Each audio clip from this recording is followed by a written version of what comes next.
Well, it's 1:01, and so welcome. It's the May 18th, 2021 meeting of the Landmark Preservation Commission, and I'll call this meeting to order. Let's start with introductions of the commissioners. I'll go ahead and get started. My name is Kelly Wemple, and I'm an architect, and I was nominated by the American Institute of Architects.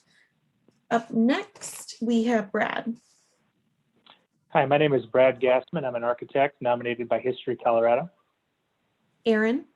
I am Erin Hummel. I'm a landscape architect nominated by the American Society of Landscape Architects. Graham.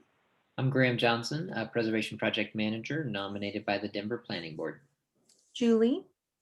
Hi, I'm Julie Johnson. I'm a historic preservation project manager, and I am a member from the community at large. Gary. Hi, I'm Gary Petrie. I'm an architect, and I was nominated by the Denver Planning Board. Erica.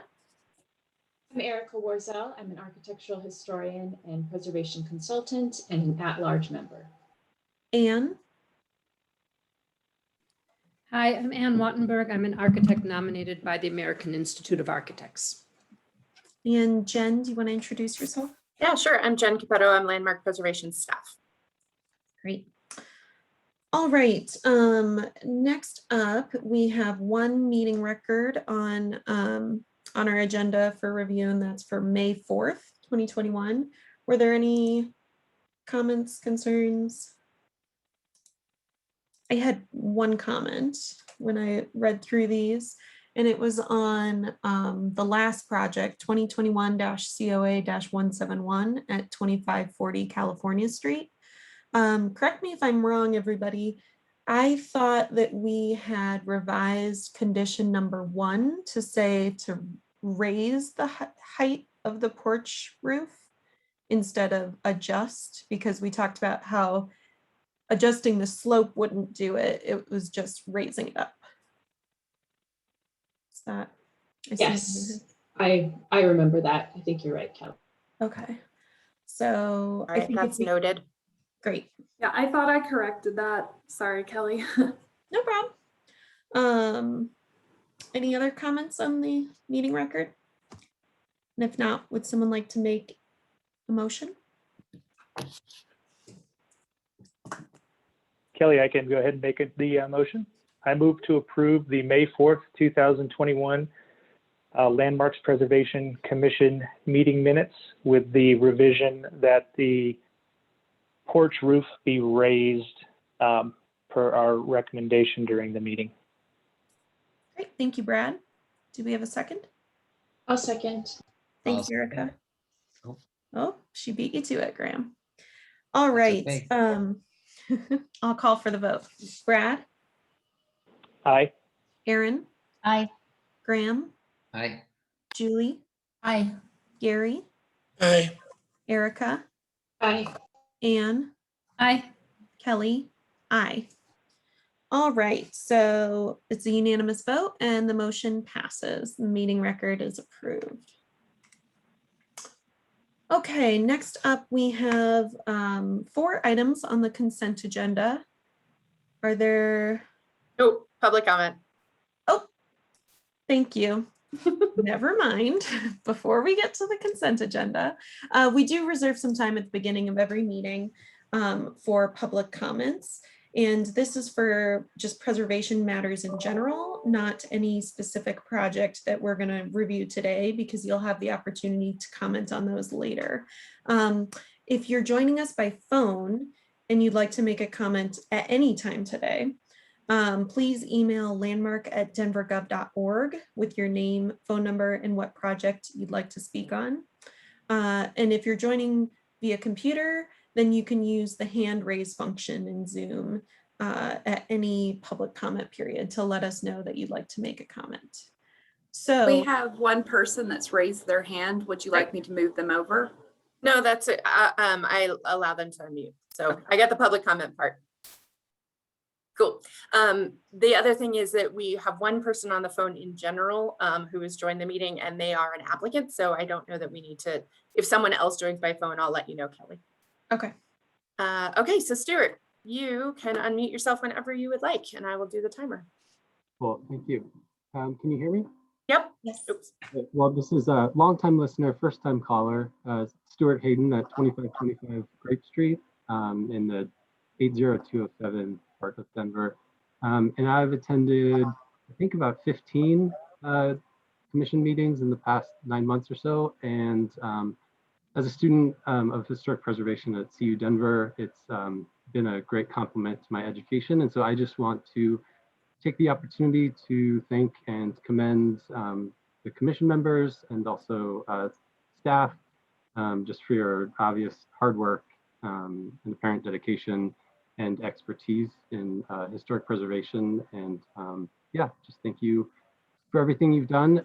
It is not an easy job, and I think you deserve yeah, accolades. So thank you very much. Well, thank you, Stuart. That was very kind. And thanks for joining our meetings. Are there any other public comments? No, I don't see any other hands raised. Okay, great. Then now we'll move forward into the consent agenda. As I mentioned previously, we have 4 projects on the agenda today for consent. Were there any recusals from commissioners necessary? And any comments or questions for staff? Any projects that you'd like pulled off consent? No? Then if everyone is comfortable with these projects, who would like to make the motion? Madam Chair, I can make the motion if you'd like. I move to approve the consent agenda as presented. 181 Race Street, 217 Bannock Street, 2832 West 35th Avenue, and 675 Santa Fe Drive. Thank you, Julie. Do we have a second? I second. Thanks, Brad. I will call for the vote. Brad, Aye. Aaron, Aye. Graham, Aye. Julie, Aye. Gary, Erica, Aye. Anne, Aye. Kelly, aye. All right, so we have a unanimous vote and the motion passes. If you are joining us today for one of the projects that was on the consent agenda, your project has been approved. Congratulations, and feel free to hop off the call at any time. So the next thing on our agenda is to move into design review. And you can see the process for design review on the computer here. So I'll announce the project and staff will then introduce the application and provide their recommendation. When staff is done with their introduction, the applicant has up to 10 minutes to present. And just to clarify here, we cannot go back once we're in deliberation or after public comments. We won't have another applicant presentation. So make sure to get everything you want to say into those 10 minutes there. After the applicant presentation, we'll move into the public comment period, and there's 2 minutes per person for public comments. Just a reminder, if you're joining by phone, email landmark@denvergov.org to let us know if you have a comment. Otherwise, just use that hand raise function in Zoom. So once we're done with public comments, the commission will move into deliberation and we will vote. Okay, so the first project on design review today is 2021-COA-082, and it's at 1290 William Street, the Tiers Mcfarlane House. Hi, Kelly. It looks like Gary has his hand raised. Oh. Yes, I recused myself from the discussion the last time. Mhm. I had prior conversations with the applicant. I have not had any conversations since then. I'm not sure whether I should recuse myself again or not. I'd be glad to if you think it's appropriate. Sam, Jen or in a Adam, can similar you situation, weigh in on yeah. this? Yeah, I looked to Adam on that one. I am not sure. I think Graham also had a comment as well. Oh, and Yeah. just you cut out, did you say, Graham? As Gary mentioned, I'd looked at the plans from the previous iteration, but haven't been involved in this iteration. So I know I had recused myself when this came up previously also. And Adam, do you have any advice for us on that?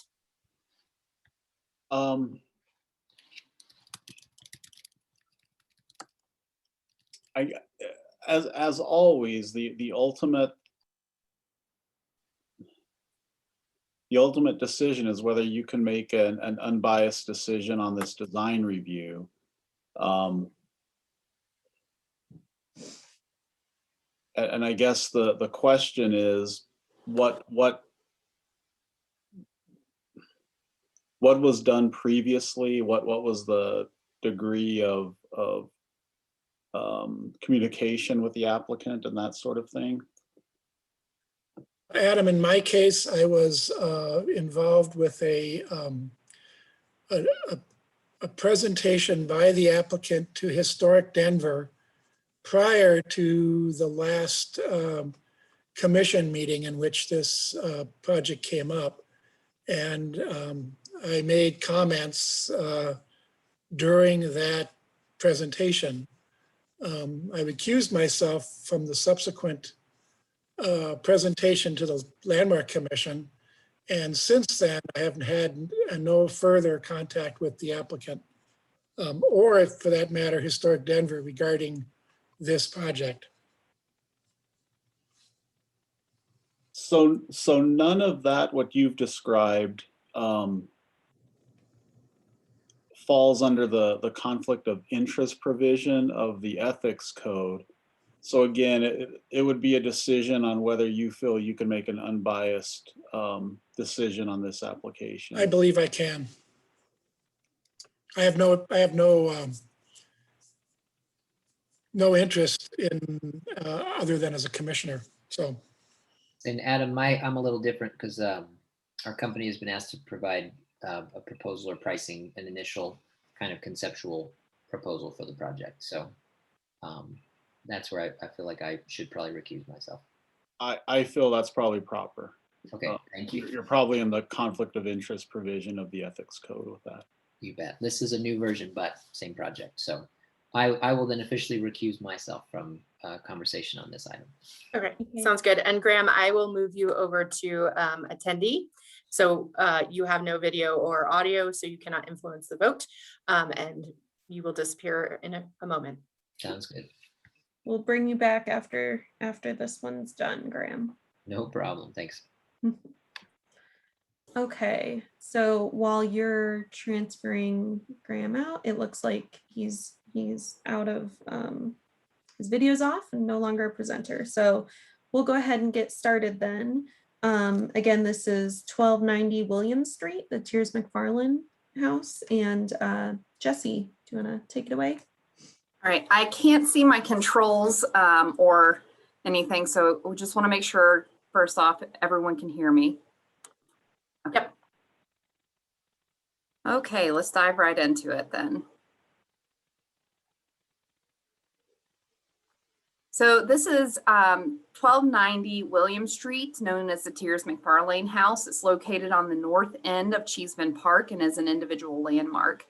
The structure has an approved PUD from 2019 that outlines the allowable heights, which are 20 feet max, the allowable setbacks, which are 10 feet from the primary street and 1 feet from the side and rear of the property, and building configurations, which is a max square footage of 3,500 square feet. In addition, the PUD and individual landmark status requires that all changes to the site and the building receive landmark review. Landmark will be reviewing this proposal through the two-step infill process. The application will first be reviewed through phase 1, mass form and context, which is what is before you today. So the Landmark Preservation Commission previously reviewed a submittal for a proposed secondary structure on April 6, 2021. The commission's motion for approval failed with 4 members in favor and 1 member opposed. During deliberation, the commission discussed the concerns with the proposed alignment, subordination, and compatibility with the primary structure. Additionally, Historic Denver, the body overseeing the easement that is on the property, provided recommendations that the two sections of the proposed annex be differentiated and articulated so that the northern portion of the annex does not compete with the southern observatory design. The applicants have taken all of these comments by the commission and Historic Denver into consideration and have attempted to address those in their latest application. Oops. Jumped ahead. Sorry about that. So the applicant is requesting to demolish a non-historic freestanding structure known as the annex on the southeast portion of the lot. The annex was constructed in 1980 and is an 1,800 square foot structure. The current structure is solid brick with lattice trellises along the south and west side of the building. The current structure is forward of the center of the historic brick bay on the Tears Mcfarlane house, which was a concern by the commission, and staff just wanted to point out that this is a very solid structure and it is forward of that bay, which the commission had concerns about the last time they reviewed this application. So the applicant is requesting to construct a new freestanding structure in the place of this existing brick annex.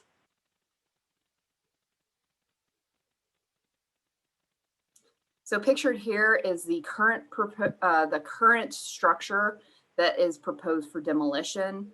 As you can see, it still has a relatively simple L-shaped design with a little bit of a jog at the corner, and then trellis work along the Cheeseman Park side of the annex.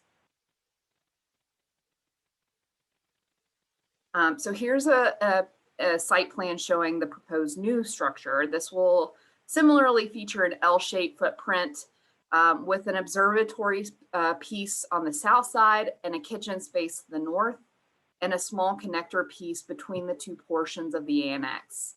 The structure will be a 2,200 square foot L-shaped structure with an L-shaped footprint, excuse me, that measures 51 feet 3 inches by 56 feet 10 3/4 inches.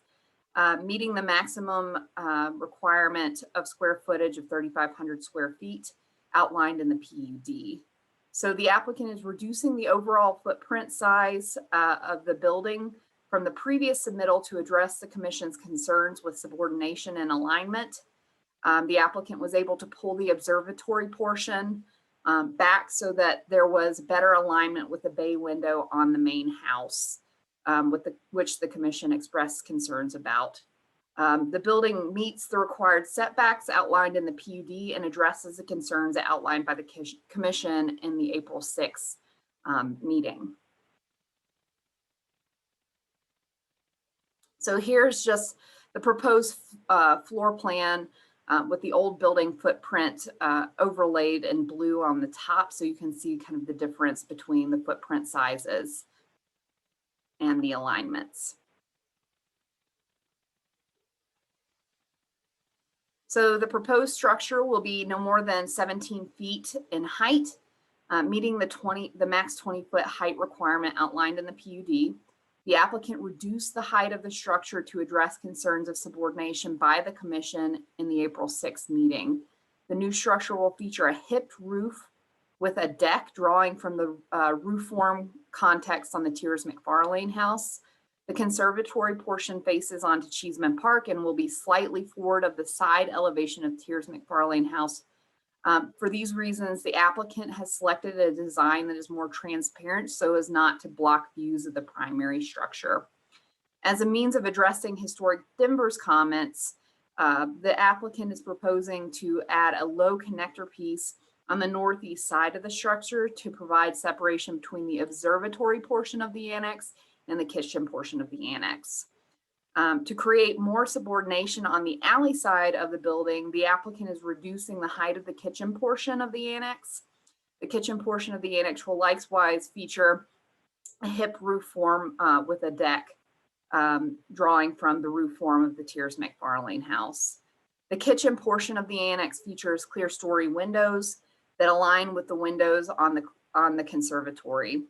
The structure is set back from the front of the primary structure and aligns with the bay window on the main house.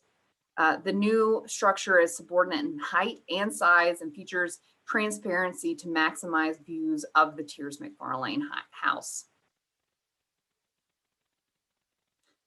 So the applicant has also selected door and window proportions from the primary structure and has teased those into the design that they're proposing so that there is some connection between this proposed annex and the proportions of the doors and windows on the Tiers Mcfarlane house.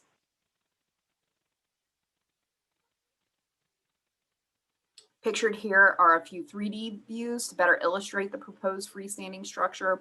I will point out too in your packet that there have been some ADA ramps and some site work that were identified. These we are not reviewing today. Today we'll review those landscape plans as part of phase 2 mass form and phase 2 design details. So today we're just reviewing the mass and form of the proposed annex structure, and we will get to those site concerns in the second phase of review.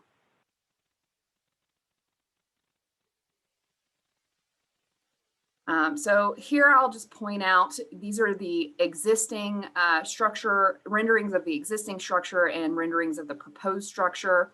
I'll point out the solidness of the existing structure and how it kind of obstructs views onto the side of the Tiers Mcfarlane house and obstructs the view onto that bay window. Whereas the proposed structure is a little more glassy, it is set back from that bay to give relief to the side of the house and to provide some subordination. Again, here, I just point out the solidness. These are some additional views. I just point out the solidness of the existing structure. It's a lack of alignment with the primary structure and the difference that you can see in the proposed structure and the views that the proposed structure accommodates for the Tiers Mcfarlane house. And then here are some interior shots looking out, showing the existing structure and the proposed structure. So as you can see, you have quite a bit more visibility onto Cheeseman Park from the inside of Tiers Mcfarlane house. And this image more clearly illustrates the alignment with that bay window and the transparency of the proposed structure, offering views onto Cheeseman Park. Oops, excuse me, got a little click happy there. So staff is recommending approval of this design. We feel that the overall form, mass and form are sympathetic to the primary structure, as well as the proposed infill being recognizable as modern infill without competing with the existing house. Staff is recommending approval of the application citing guidelines 4.1, 4.2, 4.3, 4.4, 4.5, 4.7, 4.8, 4.9, and 4.11. Thank you, Jesse. Are there any questions for staff? No. Okay. I believe the applicants have already been moved over to presenters. So go ahead and unmute yourself when you're ready, and you have up to 10 minutes. Jen, was there something? Yeah, because they have their own presentation, so I moved them over, okay. But now I have to switch their presentation. So don't talk yet because I got to start the timer and do that at the same time. Give me a sec. But while Jen's doing that, when we are ready for you to start, you please start with your names and addresses for the record, and you'll have up to 10 minutes. And Jen will have the timer up so you can see how much time you have left. So 1 minute. All right. All right, I think that's good. And I think for the phone, I think you have to hit *6 or something like that. So I know that the architects have called in my phone. I think we're good. Can you hear us now? Yep, great. Perfect. All right, whenever you're ready, get started. Okay. All right. Good afternoon. I'm Sarah Brown, a principal with Brown Design. I'm here with Aaron Anderson, our associate, to present our revised mass form and context submittal. Next slide. Next slide. Are you, yes. Sorry, Here's took a second. That's right. Here's a quick reminder of our project location. I think Jessica indicated that, and we're at the north end of Cheeseman Park, next to the Wyman Historic District. With that, I wanted to introduce Travis Leiker, the President and Executive Director of Capitol Hill United Neighborhoods, Inc. Travis? Thank you, Sarah. Travis Leiker, 1290 William Street in terms of my role as President and Executive Director, and I live at 2310 Central Park Boulevard, 80238. And I just want to say thank you so much to the commissioners and to the staff for all of your great work on behalf of the city and county of Denver. The Tears Mcfarlane House has had a very storied history as it relates to ownership and care and maintenance of the property. The house was owned by the Mcfarlane family until 1972 when it was sold to a group of investors. And then the house served as an office building in 1977 when it was purchased by the city and county of Denver for the use as the Capitol Hill Community Center. It would then become the Capitol Hill Event Center in 1977, and then the Center for the People of Capitol Hill for a number of years following that. But then when the Center for the People of Capitol Hill shut down due to poor financial performance and bankruptcy, the property was actually transferred to Capitol Hill United Neighborhoods, and we've been the owner and operator since. And throughout this history, it's been very challenging from our perspective, but also our predecessors' perspective about how do we open up this property to make it truly accessible and open to neighbors and the neighborhood for all walks of life to be able to share and enjoy. And then in 2018, we came to an agreement and form a partnership with City Street investors to see how that we can continue to make sure that this treasure in our neighborhood is preserved for in perpetuity, and that it's neighborhood focused and serving, and that it preserves the property and restores the property to its grandeur, and then it's sustained for the future of Denver to enjoy, but is also economically viable. And we're just so honored to be here today to share this vision with you all, and to also report with confidence that we think we have put together the right parties, the right neighborhood, the right neighborhood feedback to make this viable in perpetuity for the city and county of Denver to see to it that it's an asset and a treasure for all to enjoy. And with that, I'll turn it over to Joe. Hi, Joe Bostries with City Street Investors, 1115 Acoma Street, Denver, Colorado, 80204. Happy to be here today. We've been working on this project with Chun for a better part of 2 years now. Our work on this house started with a very long, extensive public outreach effort. We did focus groups, we did surveys. We spent the better part of a year really understanding what the community wanted for the building. And very quickly, I'll just tell you that you can boil it down to three things, which was retain the property as a publicly accessible community asset, retain the existing uses of the building, but then add the new uses identified in the focus groups, which is the cafe, the ice cream, the coffee, all the things that we're proposing for this replacement annex building. And then finally, restore the building to its original glory and do something about the annex building, which just does not respect the historic structure, and end up with a financially sustainable operation so that the building can be maintained for the long haul in the condition that we'd all like to see it. So what you see today, what we have created here, is really the embodiment of the public outreach efforts that we've done over the last 2 years. So with that, I'll let the design team jump into sort of further explanation of the reality of the vision that was created by the community for the property. All right, thank you, Joe. You guys hear me okay? Next slide. Next slide. Next slide. Next slide as well. We've already seen some of these. So Jesse already went through a lot of these, so I'm going to go maybe even quicker than I thought I would. So I just wanted to kind of highlight some of the site considerations and constraints that we have when we were designing this project. Next slide. Next slide again, that's the demo slide. So the PUD, like Jesse said, has a 1-foot setback on the south, east, and west sides of the property and a 10-foot setback off of 13th on the north. Next slide. We also are maintaining a 10-foot fire separation from the existing Tears Mcfarlane mansion. Next slide. The PUD allows us to build 3,500 square feet. That's what's shown in orange right there. And next slide. Lastly, just another consideration is the existing trees and root structure that are there, and we're really trying not to disturb those as much as possible. Next slide. So here is the overall site plan. We're proposing a 2,250 square foot building. That's 1,250 square feet less than what's allowed by the PUD.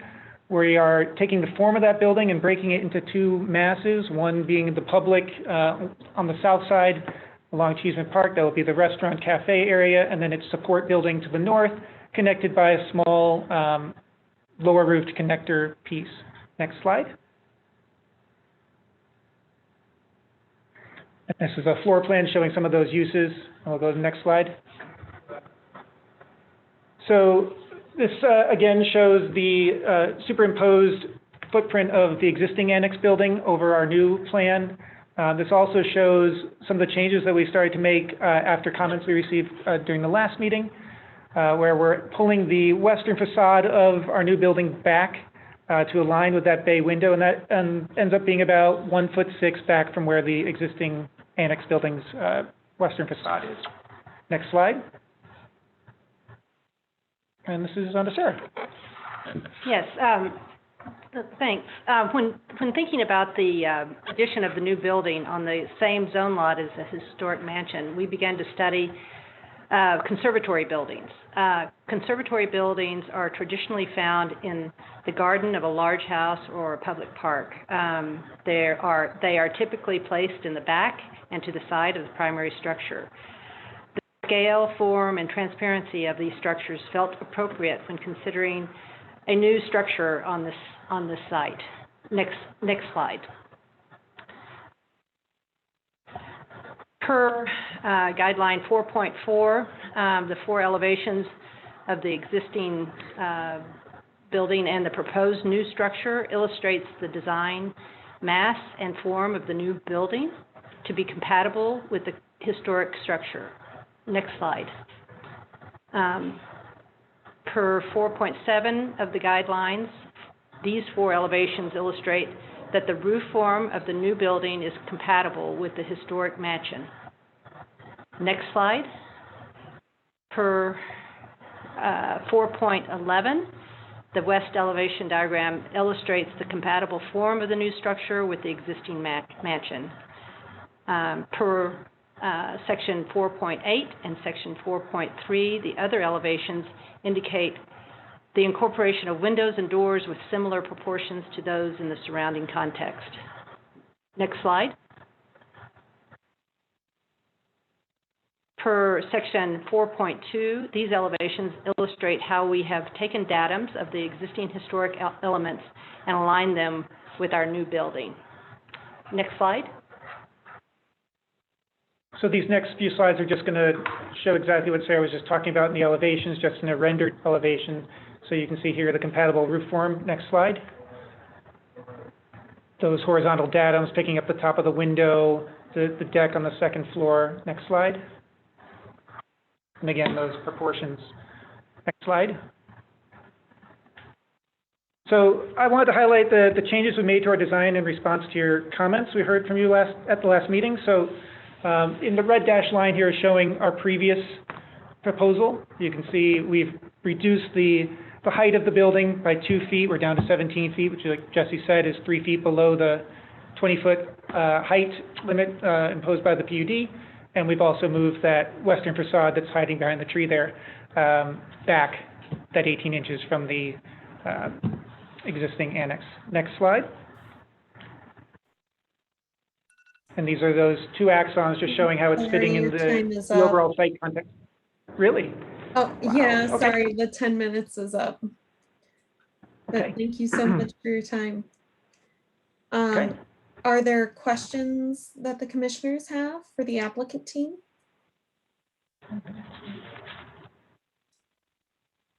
No questions? All right. Everything was very clear in the presentation, then thank you so much. Do we have any public comments on this project? Remember to use the hand raise function if you have a comment. I don't see any hands raised. And Going did once, anyone going else? twice. Nope, no Okay. hands raised. Jesse, you have some recap? Yes, I just wanted to point out staff has worked closely with this applicant team, and I was also part of the PUD process, so I'm very familiar with the site and the constraints that were outlined for this site through the PUD and through previous comments by the commission.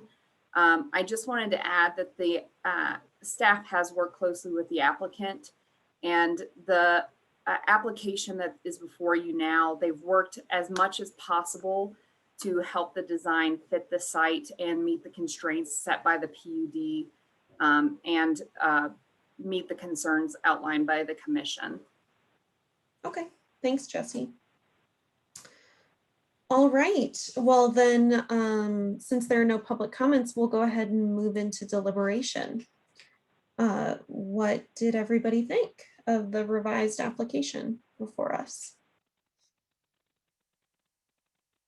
And I'd love to hear what you think, because I know you had some concerns about the alignments respecting the bay window previously. What do you think of the revisions? Well, first of all, I want to commend the applicant because I think they took several steps definitely in the right direction. And I think there are many wonderful things about this design. I do still have some concerns, which I actually wrote out. I still think that there's a problem with whether or not this project is, whether or not the addition is subordinate to the main structure. Guidelines 3.1A and B and intent statement 3A on page 64 states to maintain the general appearance of a historic structure, especially from key public vantage points when the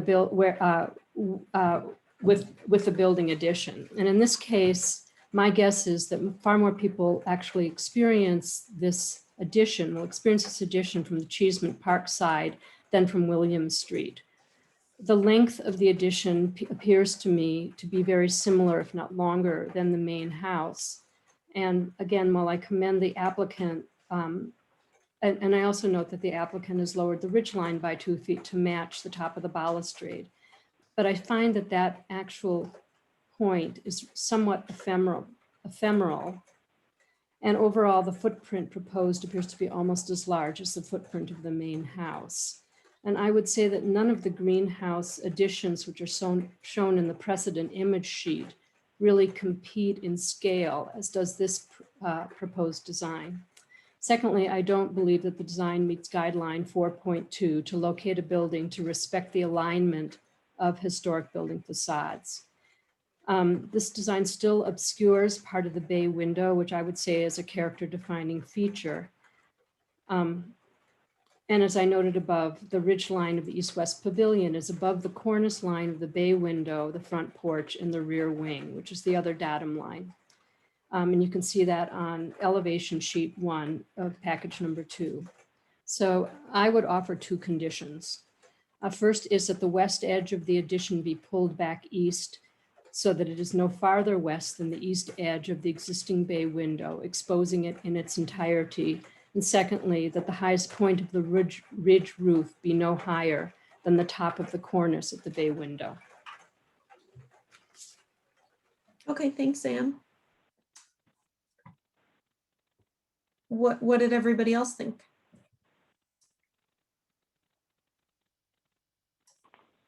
Kelly, this is Brad. I can start.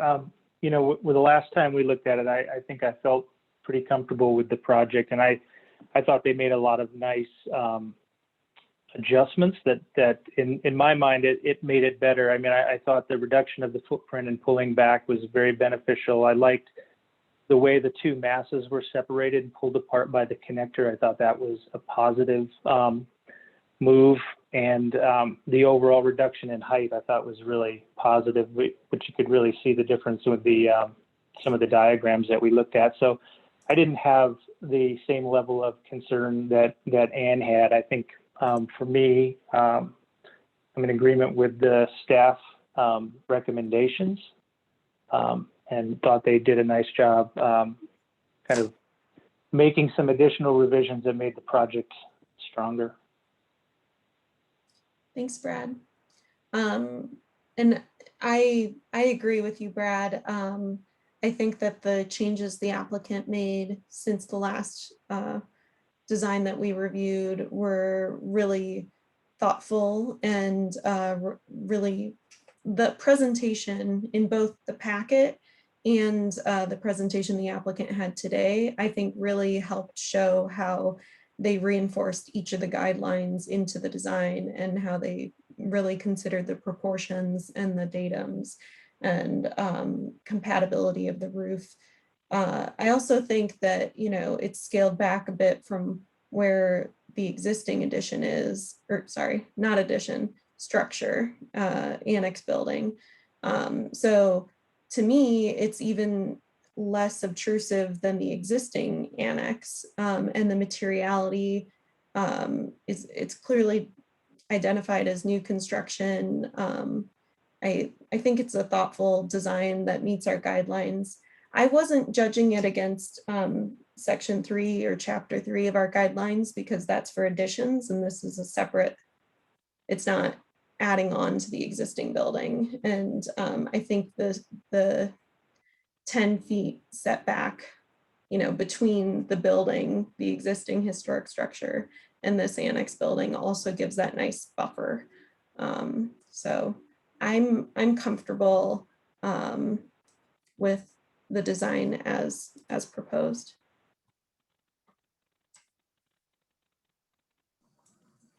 Madam Chair, this is Julie. I sure appreciate Ann's comments, and I actually was, so first of all, I am in support of the staff's recommendations, but Ann makes a really good point about that bay window.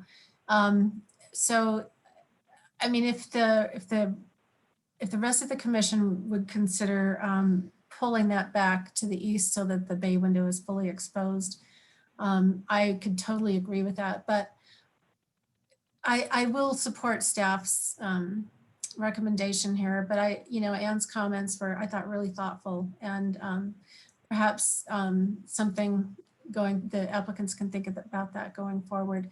I also, though, I understand from the retail point of view, they want as much room as they possibly can, because I know it's not easy to make money, and to have retail space is crucial. So my 2 cents, I really appreciate what Ann said, but I would support staff's recommendation, because I am comfortable that it meets our guidelines.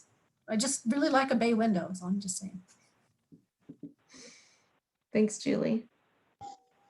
This is Erica. I thought I would just add on to that, while I also appreciate Ann's comments, and I do think that this new iteration is a great improvement on what I thought was a good design to begin with from our last review of this. I guess I just wanted to point out that the configuration of the site, and that because it's on this park, the bay window will always be obscured from at least some point of view, meaning that when you're coming from the east heading west, you will not be able to see the bay window, no matter how long this annex building is. And so for that reason, while I appreciate, again, Ann's comments about pulling it back even further, I think the way it is now meets those concerns of really kind of showing that bay window for what it is, from the best vantage point possible coming from the west and then seeing it face on, if you will.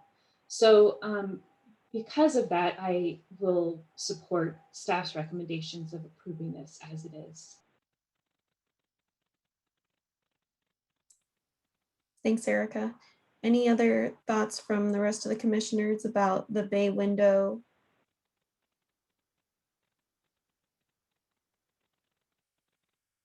No. So I think we've heard from everyone except Gary and Aaron. Are Gary and Aaron, can I just get a nod yes if you are in agreement with the staff report? Is that kind of where you're? I'm in agreement with the staff. And I would also like to reiterate what a nice, clear presentation this was. Mm-hmm. Yes. Thanks, Aaron.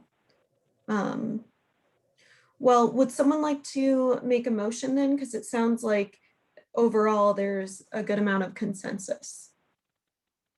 Yeah, this is Brad. I can make a motion. Thanks, Brad. I move to approve application number 2021-COA-082 for the demolition of a non-historic structure and phase 1 mass form and context at 1290 William Street as per design guidelines 4.1, 4.2, 4.3, 4.4, 4.5, 4.7, 4.8, 4.9, 411, presented testimony, submitted documentation, and information provided in the staff report. Thank you, Brad. Do we have a second? I'll second. Thank you, Aaron. Then I will call for the vote. Brad. Aye. Aaron. Aye. Graham. Oh, Graham's recused. Never mind. Julie. Aye. Gary. Aye. Erica. Aye. Anne. Aye. Kelly. Aye. All right, so we have a unanimous vote and the motion passes. And the project is approved for mass form and context. We will go ahead and see you back for design details. Great, so. I just moved Graham back to be a panelist. So now he has phone, microphone and video. Great. All right, thank you. So the next project on our design review agenda today is 2021-COA-191, and it's at 3255 Champa Street. So Crystal, if you want to get started. Great, thanks. Perfect. Sorry, I'm having a hard time getting into remote control. Hold on. There it goes. I don't think I have control of the. Not yet. Okay. I'm still trying to get it to go. Sounds good. There it goes. Perfect. Okay. So this is a proposal for 3255 Champa Street for phase 1 mass form and context. The applicant is proposing to construct a new infill single family house with a detached garage and accessory dwelling unit on an existing vacant lot. An interior vacant lot in the north end of the Curtis Park Historic District. On the left, you can just see where the site is located north of the park. And on the right are just some existing photos of the site.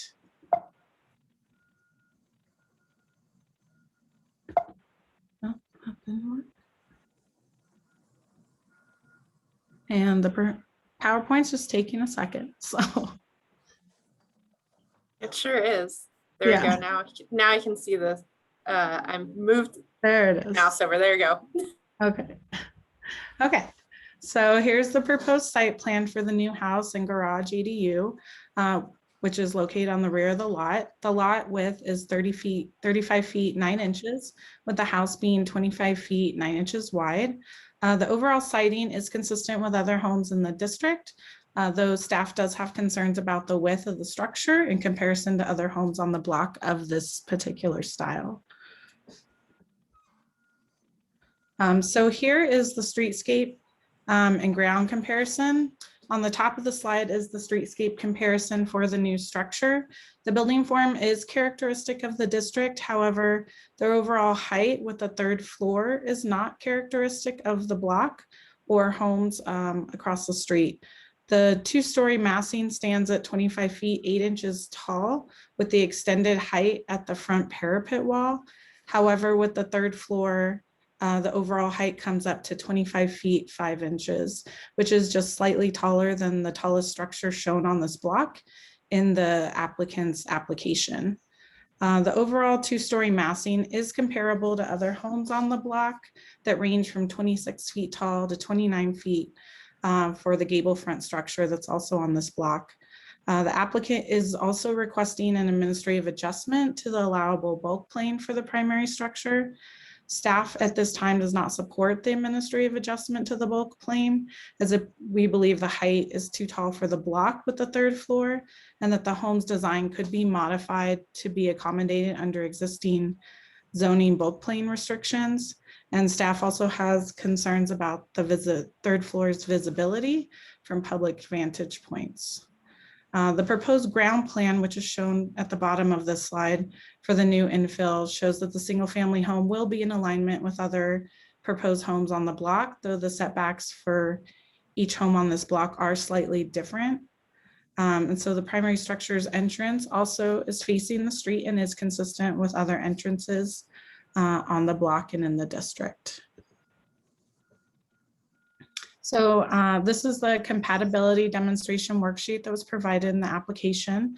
The proposed infill structure's width is not consistent with other house widths on this block or within the context for Italianate homes in Curtis Park that are located on interior lots. So the two comparable homes on the block, 3241 and 3247 Champa Street, shown to the left on this slide, show a total width of 22 feet to 22 and a half. The other example shown here is for 2903 Champa Street, which is a corner property located a few blocks south of this block and has a width of 35 feet, 6 inches, which is characteristic of a larger corner property. And so here's how some of the character defining features for Italianate structures in the district relate to this design. The proposed home does incorporate some Italianate features like the cornice detail at the parapet and the tall skinny windows that match window proportions of the district. However, the entry and porch locations for this Italianate structure is not typical of the style or the district. Italianate style townhomes do not typically have shed roof porches, but hipped or flat roof porches instead. And additionally, porches on this style typically have either an entry porch or a full width porch, but not a partial width porch that would wrap the front of the structure or a projecting bay. For instance, in the examples provided by the applicant, 2847 Champa Street shows a full width porch, and 3011 Curtis Street shows a similar style Italianate townhome with a left side projecting bay and an inset entry, but with only an entry porch, not a partial width wrapping porch. Furthermore, 2903 Champa Street is again a corner lot, atypical style Italianate. However, even the wrapping porch on this structure aligns with the front projection of the structure and does not protrude or wrap around it. Finally, the example at 2833 Champa Street is not a contributing structure in the district. It was constructed in 2012, and that's prior to the existing guidelines, which were adopted in 2014. So here's the proposed infill, which is designed in an Italianate style. We'll have two-story massing towards the front of the structure with a rear roof deck and a small additional story set back 15 feet from the front parapet wall of the primary structure. The house will have rectangular massing and utilize a flat roof form. And the proposed windows on the structure are tall and narrow, 1/1 proportions, which are characteristic of the district and align symmetrically on the front facade and on the brick wrapped side elevations. Oh, whoops, let me go back one. The front facade will feature that left side inset shallow entry with a 1-story projecting shed roof porch that only partially wraps the front projection of the structure. That inset shallow entry and partial width shed porch is more typical of a Queen Anne architectural style than the Italianate. And when Italianate structures do have an inset, such as on 2946 Champa Street or 3231 Champa Street, which are both on this block, or at least the last one is. It's set further back on the structure and is not as shallow as this inset. The Italianate townhome form, the proposed infill is mimicking, does not typically have an inset entryway like this and on this style. And furthermore, even the atypical Italianates, such as the example provided by the applicant, 2903 Champa Street, and then just across the street from that, there's another one, 2900 Champa Street. The partial width porch that they do have wraps around the structure, but still aligns with the front projection of the house instead of the porch projecting in front of the structure like this one does here. So here are the side elevations of the structure showing the change in material further back on the structure and window proportions that are characteristic of the district. This page is also just showing you the roof deck that's proposed with that small third floor area. And then here is the garage and additional dwelling unit, which will be a boxy detached flat roof 2-story structure with a 2-car garage and additional dwelling unit above that. The garage and ADU does have tall, narrow 1/1 window proportions, which are characteristic of the district and will have access off the alley like other garages and ADUs in the district. So finally, these are the isometrics for the proposal.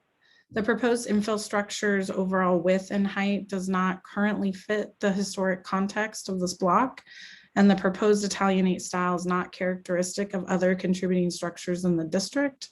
Therefore, staff is recommending the denial of the application at this time. That's it. Thanks, Crystal. Are there any questions for staff? Nope. All right, can we move the applicant over? And when you're ready, go ahead and get started. You have up to 10 minutes. And please start with your name and address for the record.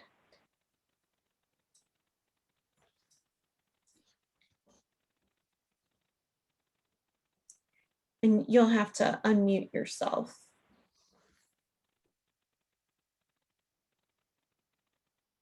I'm moving them over now. Oh, okay. I was gonna say, do we have them? Sorry, it just takes us a couple of minutes to. No, you're fine. I saw a few boxes move and I thought maybe. Can you hear me? Yep. All right, great. Thank you so much. Okay, good afternoon. Thank you for considering our infill project. My name is Jake Dickinson. My current address is 2429 Lawrence Street. My wife and I own the lot at 3255 Champa Street, where we intend to build our future home. I'm joined by our architect, Kevin Anderson from ArcWest Architects. I will be presenting for the first few minutes, and Kevin will finish with some additional comments. Thank you, Crystal, for your presentation, and to staff and the neighborhood organization for your work thus far on this infill project.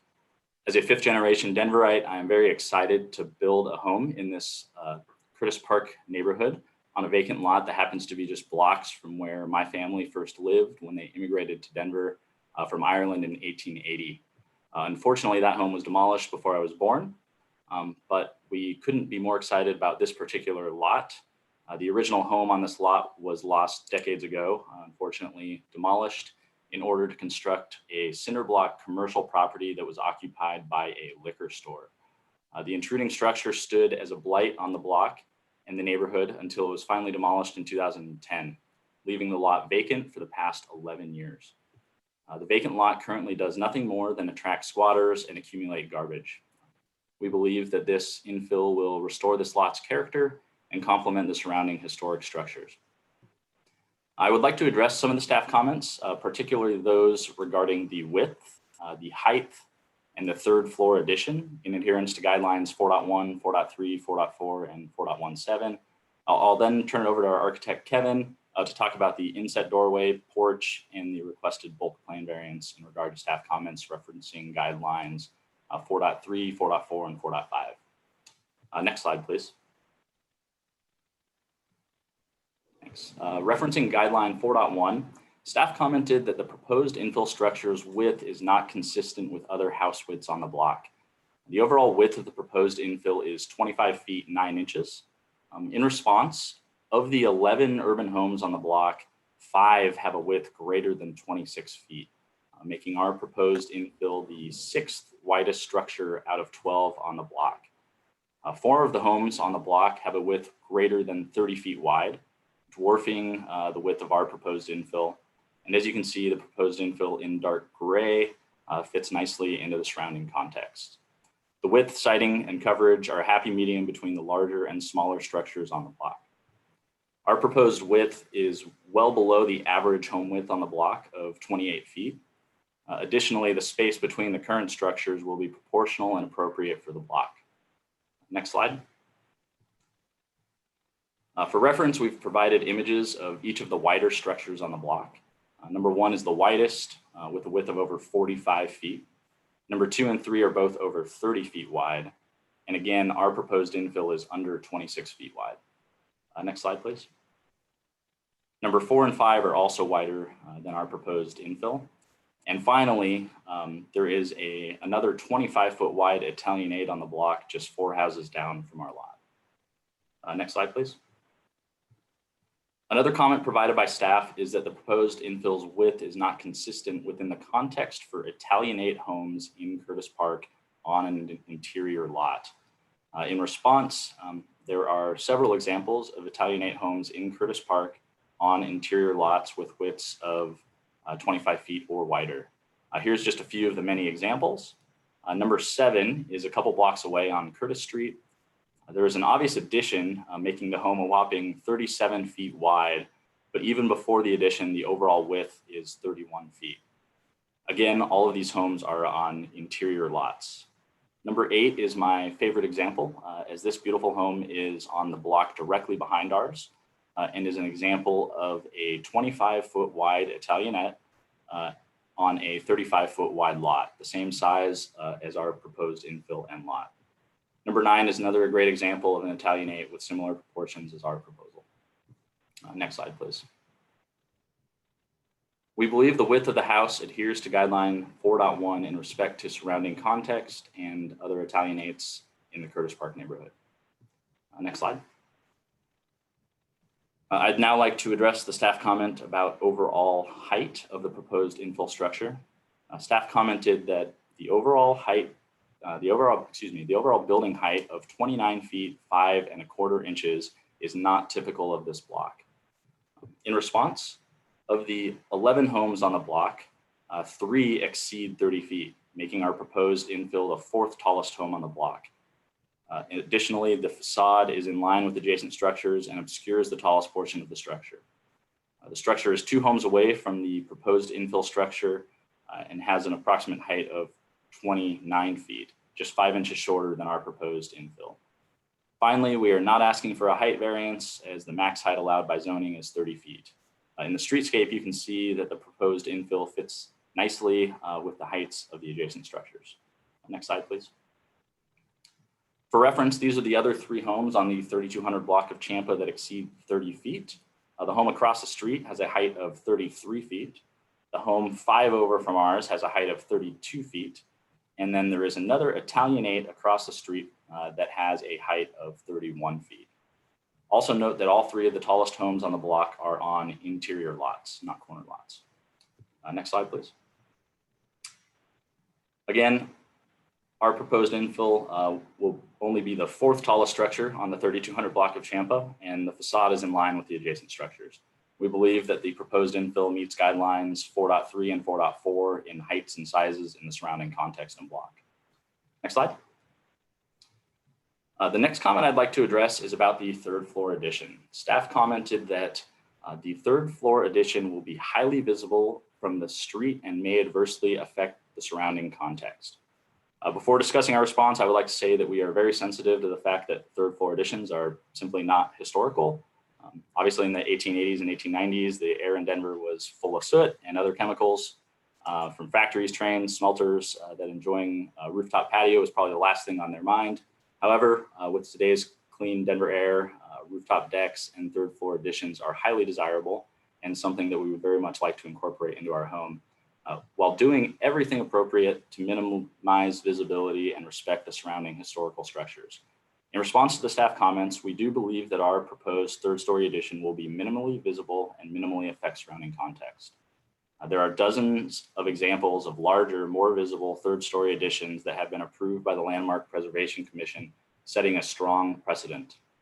We feel that we have appropriately responded to the original staff and neighborhood organization comments by doing a major redesign to set it back a full 15 feet, reducing the size and extending the parapet, which is why we're requesting a bulk plan variance. Our proposal is smaller, shorter, set back further, and better obscured than any of the examples on this slide. Next slide, please. Here's an example of a third floor addition that is taller, a full 6 feet above the parapet, wider, almost 13 feet wide, and set back less than our proposal. This third floor addition at 3002 Champa Street was approved unanimously by the commission in January of this year. Next slide. Again, we do believe that we have followed guideline 4.17 well in ensuring that our deck and third story addition are minimally visible and compatible with surrounding context. Next slide.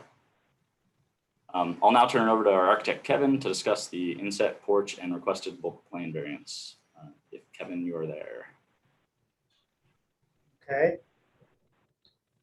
Hi, this is, I'm getting an echo, but this is Kevin Anderson from Arc West Architects.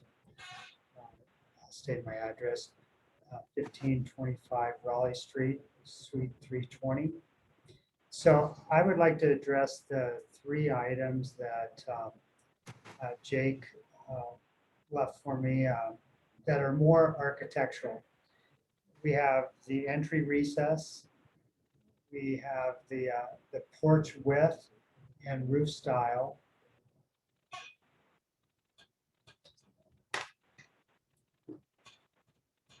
Okay. You have 50 seconds left. Oh, really? Yeah, sorry about that.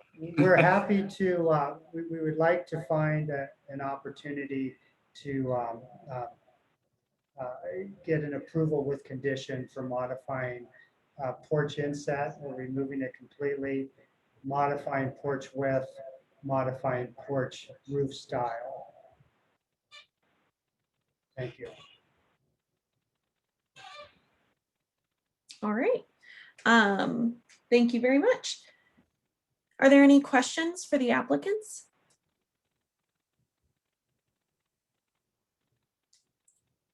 Brad, did you? Kelly, I have one question, and I think I understand this completely, and it's been in the drawings and everything. But really, the height of the parapet is driven by the relationship to the buildings adjacent to this, and also it seems like it really kind of hides the third story element. Is that really kind of what the driver was? There's no other reason for the parapet to be that high other than that adjacent relationship, and then it provides a little more shielding of the 3-story component? That's correct. The parapet does not need to be that high, but following comments from the RNO and the Landmark staff, we felt that it made the structure appear taller and hide the third floor structure. Thank you. And I have a question about the porch, Kevin, that you were bringing up, that you were interested in maybe the option of a condition to modify that porch. So are you saying that you're amenable to either reducing it to just an entry porch, or is that what you were implying? Or yes, I think we would prefer a full width porch as opposed to an entry porch, but we are open to either. And also we're open to changing the shed roof to a hip roof design. okay, thank you. Any other questions for the applicants? No? All right. Thank you so much for your time. Are there public comments on this project? Please use the hand raise function at this time. Yep, Keith has his hand up. So Keith, you are welcome to unmute whenever you're ready. And Kevin, could you mute yourself? I'm hearing an echo. Yes. Thank you. Hi, Keith Pryor, 2418 Champa Street, Curtis Park Design Review Committee. We've worked with the owner and the applicant and the architect on this, and it's come a long way. The owner did an excellent job on addressing staff's concerns. We do have 37.5-foot wide lots. It is a very common element within the district. Wider homes on interior lots are quite common. My house at 2418 Champa is an interior, and I have an over 30-foot wide home. And so this is a very common element within our district. We did request a higher parapet because we wanted it to tie in better with the block. Staff is only showing a part of this block, and the owner did show the remaining part of this block to give greater context. And as you have previously approved other third-story additions that are much more visible than this one, we felt that this was a much better attempt at allowing roof access. So we are very supportive of this overall application. We do have, like my letter stated concerns with the porch, but as was stated, the applicant is willing to rework that as a condition of the overall mass and context approval of this project. And so this infill is very contextual to the neighborhood and to the block. And the Curtis Park Neighbors Design Review Board is in full support of this. And we feel like the applicant has demonstrated how it does relate contextually to the block, as well as to the overall district. And so I do encourage the commission to support this and move this forward to design detail. It does significantly hide that third story visibly from the street, which is a key element. And it does not exceed the height, which is a very big concern for the commission, as it's been stated previously, a block down. So I think they've worked well within the parameters. Thank you, Keith. Your time is up. All right, thanks so much. Thanks Please for your do support comment. the application. Okay, and Sue, it looks like you have your hand raised as well. Would you like to unmute yourself? Sue Glassmarker, 1037 29th Street in Curtis Park. I'm back up to Keith, but I think I'm going to speak on from a personal viewpoint. I did not do a good review on this project, and some of the things Crystal brought out were definitely correct about how things fight with each other. That there's a Queen Anne type element, and there's the Italianate element, and things don't quite mesh with this. I found that the reason I didn't do a good review myself on this was that I found the whole thing uninteresting.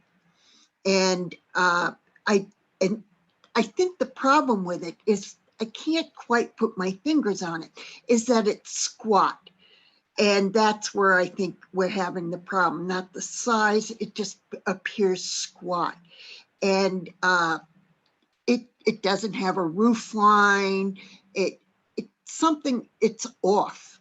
And I can't say it much better than that. I think Crystal did a better job. I do think that with a better design, I think that most of our buildings require a administrative adjustment. So I would be for an administrative adjustment. This thing is a waste. This home is designed, I feel, is a wasted opportunity. It's on one of our larger lots, and it just doesn't quite cut it. And I hope you can put better words to it than I can. Thank you. Thanks, Sue. Are there any other public comments at this time? No other hands raised and no one's on the phone. Okay. Any recap, Crystal? Yeah, thanks. I just wanted to point out that the applicants submitted this revised applicant presentation Sunday morning. So staff didn't have a lot of time to research any of the examples they provided in this presentation. As to the widths of the structures, as well as the heights, these were all included only in this presentation. They were not included in the original application, so staff couldn't review those at the time. As to the third floor visibility portion, it looks like 2510 Stout was approved in 2016. 2825 Stout Street was a structure built in 2014 prior to our updated design guidelines. And it's also not a contributing example to the district. And those 3002 Champa, I'm sure you guys are aware of, were approved this year, but those are townhomes in the district, not single family homes. And then also their last two examples showing inset entries at 2418 Champa Street and 2537 Curtis Street. They do show those inset entry porches, but again, those porches shown are typical of Italianate structures because it's an entry porch only with a projecting bay, unlike theirs. So that's all staff wanted to cover. Thanks, Crystal. All right, let's move into deliberation. I'm going to change the screen back to the PowerPoint, so don't be alarmed. Okay. Thanks, Jen. What did everybody think?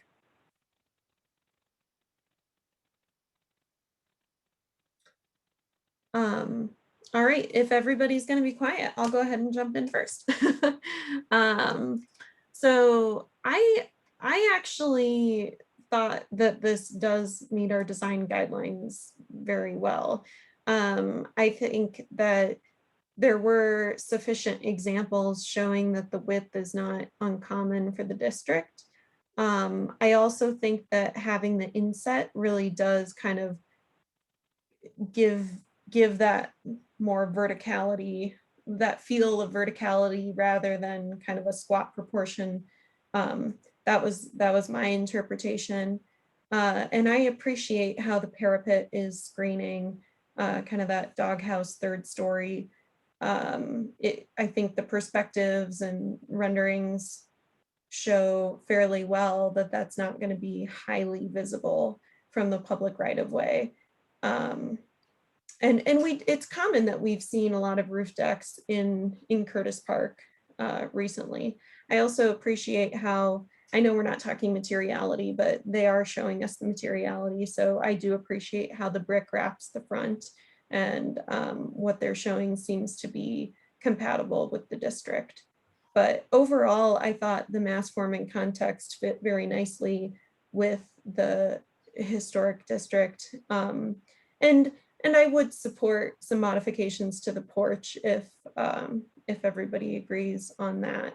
But overall, I thought it's clearly differentiated as new construction, but takes from the existing characteristics of the district. So I would be supportive of the mass form and context for this one.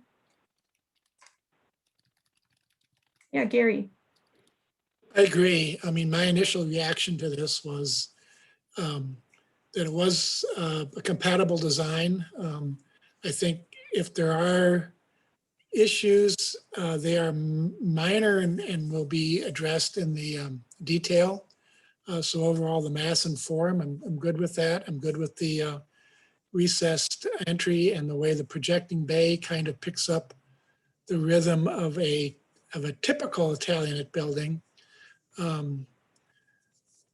The only concern I have is really the design of the porch, and I agree with the staff's comment that a front porch that is more consistent, not only with the porches in the district, but also with porches that are typical for Italianate structures would be an improvement. And I'd recommend that as a condition. I'm good with the width. I mean, by narrowing the building, you create more space between the buildings. And I think the space between the buildings, having a consistent space between the buildings is actually more important than having a consistent width. So I support the width that's presented. That's a good point, Gary. This is Brett. I want to jump on that because that was one of the thoughts that I had as well. I felt the width was appropriate because of the relationship to the neighboring homes. And so I didn't I agree with everything that Kelly, you and Gary have said. I'm in agreement that I think this meets our guidelines for mass and scale. The porch is the concerning element. It should either be an entry porch or across the whole facade, in my opinion. So I think that would be a something we could add to the motion, see what other people say. But I also was in support of the bulk adjustment because of the use of that parapet height to kind of shield that third story element. I thought that was actually a very successful way to do that, and then it tied in with the heights of the neighboring properties. So I thought it was a kind of a win-win detail.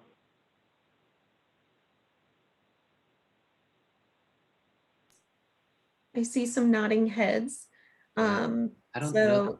Oh, I was gonna say, I don't have a lot new to add, but I did want to commend the applicant for, obviously reading the guidelines and talking through those as part of the presentation too. I think that shows, as everyone said, that there was attention to detail and trying to work this into the guidelines. So nothing creative or original, but agreement, certainly. Great. So is everyone else in agreement with what's been said? Just nod yes if so. Okay. And is everyone comfortable with, as Brad had mentioned, an administrative adjustment recommendation? Yeah. Okay. Well, it sounds like, oh, and the last thing, the porch. Is everyone in agreement that that's something that could use a condition to make it more compatible? Yes. Yes. Okay. Well, it sounds like we have a lot of consensus then. And Crystal did provide a sample motion for approval and an administrative adjustment. It sounds like we do need to add a condition there. Would someone like to try the motion? Gary? Madam Chair, I move for conditional approval and administrative I'm sorry, I should read this differently. Start over.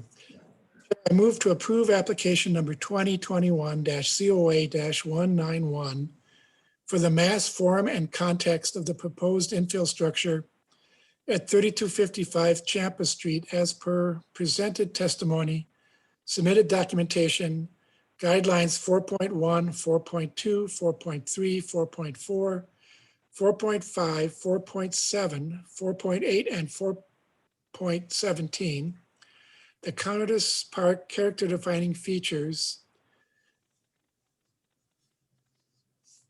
with the following condition: that the front porch be reworked to be more consistent with other porches in the district and the building's proposed Italianate style. I further move to recommend to the zoning administrator approval of an administrative adjustment for the bulk plane violations on the zone lot per section 12.4.5.3 of the Denver zoning code, presented testimony, submitted documentation, and information provided in the staff report. Thank you, Gary. Do we have a second? Second. Thank you, Graham. Is there any further discussion on the motion? I would like to make a friendly amendment that I think as Gary was going through that very complicated statement, that he might have forgotten to include conditionally approved at the very beginning when he restarted. So just to add conditional approval. But if we do have a condition at the end, is that still acceptable? I leave it, I'm not sure. So I thought it might be redundant, but I agree with that. Okay. Either option is fine. Okay, thank you, Jen. So since you made a friendly amendment, Erica, Gary, do you accept it? Yes. And Graham? All right, great. Then if there's no further discussion on the motion, we'll call for the vote. Brad? Aye. Aaron? Aye. Graham? Aye. Julie? Aye. Gary? Aye. Erica? Aye. Anne? Aye. Kelly? Aye. All right. So it's a unanimous vote, and the motion passes for conditional approval. So we will see you back for design details. All right. I'm about to just need to let you know I'm going to turn off my camera for a little bit because I'm a nursing mother, but I'm still here. And now I'll introduce the next project. It's 2021-COA-205, and it's at 1001 Oneida Street. I hope I'm pronouncing that right. I always get that one wrong. So Evan, take it away. I think I'll also be saying Oneida, so I won't hold it against you. Here we go. Right, as Kelly said, we're looking at 1001 Oneida Street, which is a contributing structure in the Montclair Historic District. The building was constructed in 1894 in the Queen Anne style, and the house sits at the corner of Oneida and Oneida Street and East 10th Avenue. Here you can see the structure used from East 10th and also from Oneida. The applicant is proposing to remove the existing light brown asphalt shingle roof, which has reached the end of its service life, and install a new Tesla solar tile roof system. The visible portions of the system consist of two types of large flat glass tiles, measuring at maximum approximately 17 inches by 45 inches, and an array of dark gray metal eave, rake, ridge, and hip flashing units. The two types of tiles are the PV tiles, or the photovoltaic tiles, which generate electricity, and then of course the non-PV tiles. The tiles are installed as, the PV tiles are installed as whole units towards the center of the larger fields of the roof, while the non-PV tiles are installed as whole or partial units to fill in the edges around the PV tiles. For reference, the applicant has provided staff with photos of the two types of tiles as well as physical samples, which staff have reviewed. And here on the screen, sorry, you can see at the top the non-PV tiles, and you can see sort of a close-up of the edge. And at the bottom is the PV tiles, and you can just subtly see the actual photovoltaic units embedded within the tile there. It's a pretty subtle difference between the two tiles. And here you can see how sort of a typical type of arrangement. I'm sorry, that's the wrong roof plan from previous application. So please ignore the roof plan on the right of my screen here. The roof plan you were provided for, provided with in the application materials is for this property. The tiles are installed as a vented roof system on a series of plastic feet attached over a self-adhering ice and water shield, which is installed over the entire deck surface. This air gap between the tiles and the roof deck aids in water management, but also allows for the concealment of all of the wiring for the PV tiles and minimizes roof penetrations through the decking. In order to ventilate the roof, the E-flashing contains a large number of small rectangular slits, and the ridge is slightly elevated. So you can see the E-flashing, and here is the ridge flashing, the ridge venting. The backs of the tiles sit approximately 1 1/4 inches above the roof deck, while with the tiles themselves being just over 3/16 of an inch thick. The ridge flashing sits an additional 1 1/16 inch above the surface of the tiles. In total, the system adds about 1 inch of additional height to the roof, excluding at the ridge, in comparison to the existing asphalt shingle roof. So the commission has previously reviewed and approved one application for installation of a Tesla solar tile roof, and that was on a non-contributing building in the Baker Historic District. So this is the first application that you are reviewing for installation of this system on a contributing historic building. The primary points of concern with this new roofing system are that the glass tiles are not a typical roofing material and have a different appearance from traditional materials such as wood or asphalt shingles, given their textured finish, large format, and the slight sheen, given that they are a glass tile. However, staff have found that the texture is not so pronounced as to be distracting from the ground, and while the tiles are somewhat reflective, glare is most pronounced when looking directly at a tile and therefore will be minimal when observed from the ground. The texture of the tile also aids in cutting down that glare. Staff had some concerns about the differing appearances of the PV and non-PV tiles. However, upon further examination of the samples, staff found that the difference is, as I said before, quite subtle, And in the various photos provided of installations on other buildings in Denver, we haven't been able to discern between the PV and the non-PV tiles. So in the opinion of staff, the appropriateness of, so given that this is the first time you're reviewing installation of this on a contributing structure, the opinion of staff is that the appropriateness of this system being used on historic structure should be based more on whether or not, not on whether there are special considerations that make it appropriate, but whether there are issues on the building or character defining features that might make it inappropriate. So these might be visually prominent or complex character defining roof form, a distinctive roofing material, such as slate, standing seam metal, or terracotta tile.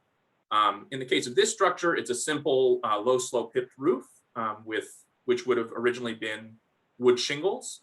The shingles have been replaced with asphalt, which speaks to the utilitarian nature of the roofing material choice.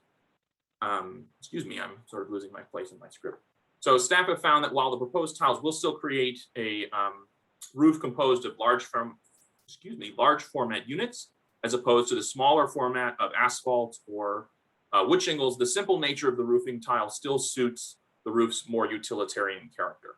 Additionally, staff have found that the overall effect of this tile roof will be less impactful than that of a solar panel array mounted over an asphalt shingle roof. For this reason, staff are recommending approval of this application. I also wanted to note that while this is the first time that this type of roofing is being presented to the commission, it is not the first time staff have received requests to consider it. However, most of those instances were roofs that had a distinctive roof material or distinctive form, and in those cases, we dissuaded applicants from approaching the commission because we did not think that they would have a viable case for this type of roofing. So replacing a terracotta tile roof with this, staff would have recommended denial of and didn't think was appropriate. I also wanted to note that we did receive one letter of support from the Historic Montclair Community Association, which is the registered RNO for this district. Happy to answer any questions. Thank you. Thanks, Evan. Are there any questions for staff? This is Erica. I did email Evan with a question about the dormer, which as far as the material on the dormer walls, which he wasn't super clear and able to confirm what that material was and whether that's the plan to leave that as it is. So I just wanted to note that I'll probably be asking the applicant that question, but I also did want to ask about the we actually see it on the screen here on the south elevation. There's the curved bay, which the roof plan makes it look like it's more of a hipped roof over that curved bay. But when I look at the roof itself, it seems to be more curved. And I'm wondering first, Evan, do you think I'm reading that correctly, that it's more of a curved roof?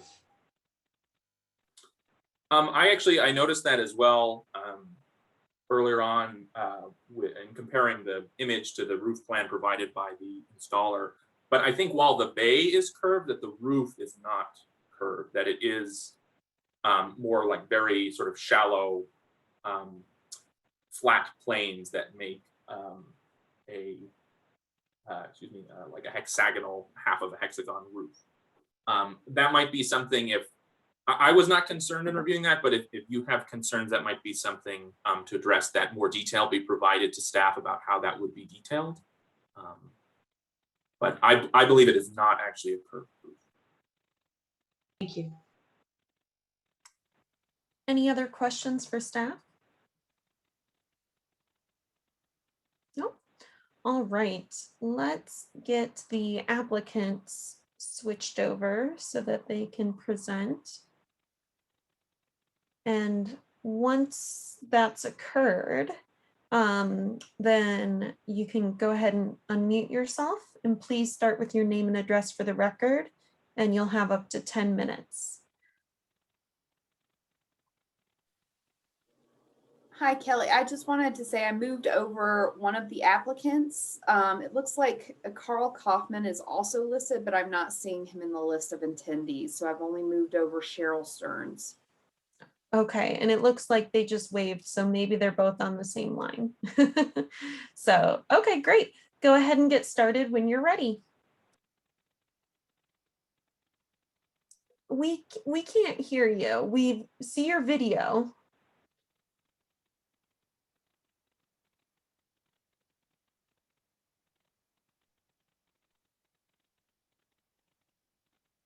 Nope, still can't hear you.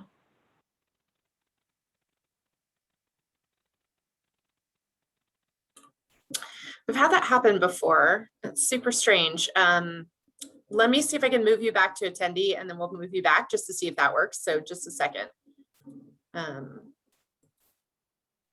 The woes right. of virtual meetings. I know, seriously. All right, moving them back. All right, now you should be able to unmute yourself and see if that works. Is that working? No, it's not working. Weird. Can you leave the meeting and rejoin? That's the other trick. We'll hold on for you. Thanks. Thanks for everyone's patience. This happened to us, to staff actually, during the Lower Downtown Design Review Commission meeting a couple weeks ago. So some sort of black hole in my Zoom connection.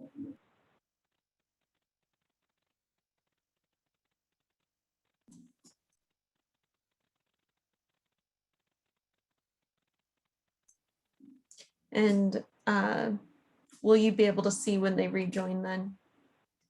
Great.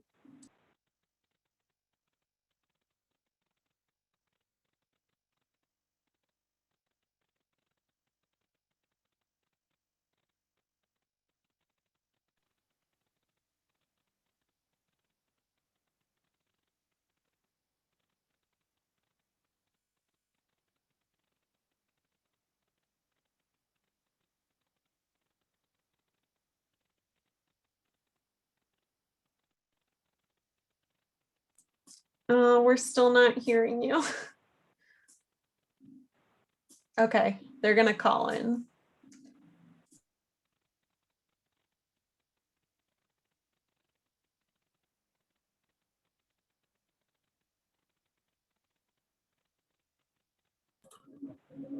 Sorry, everyone.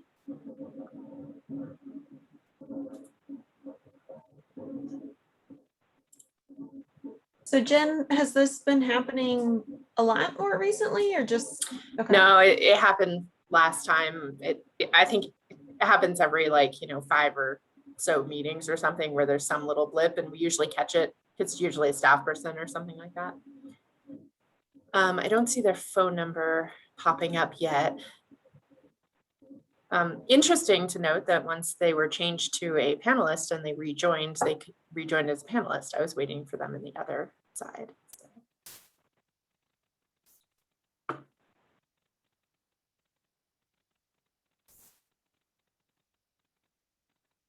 Let's see the phone number coming through.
Are there any other questions for staff while we're waiting?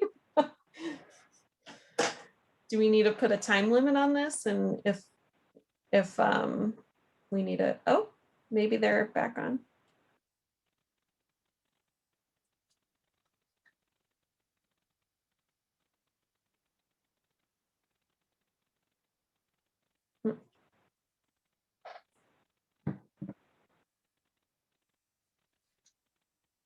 I can't read that. Can you? Can't read it, but let me.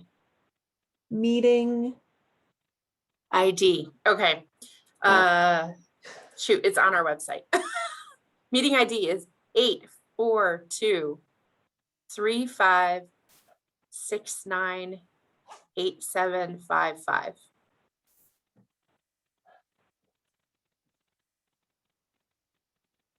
Yeah, one more time. All right. Yeah. All right.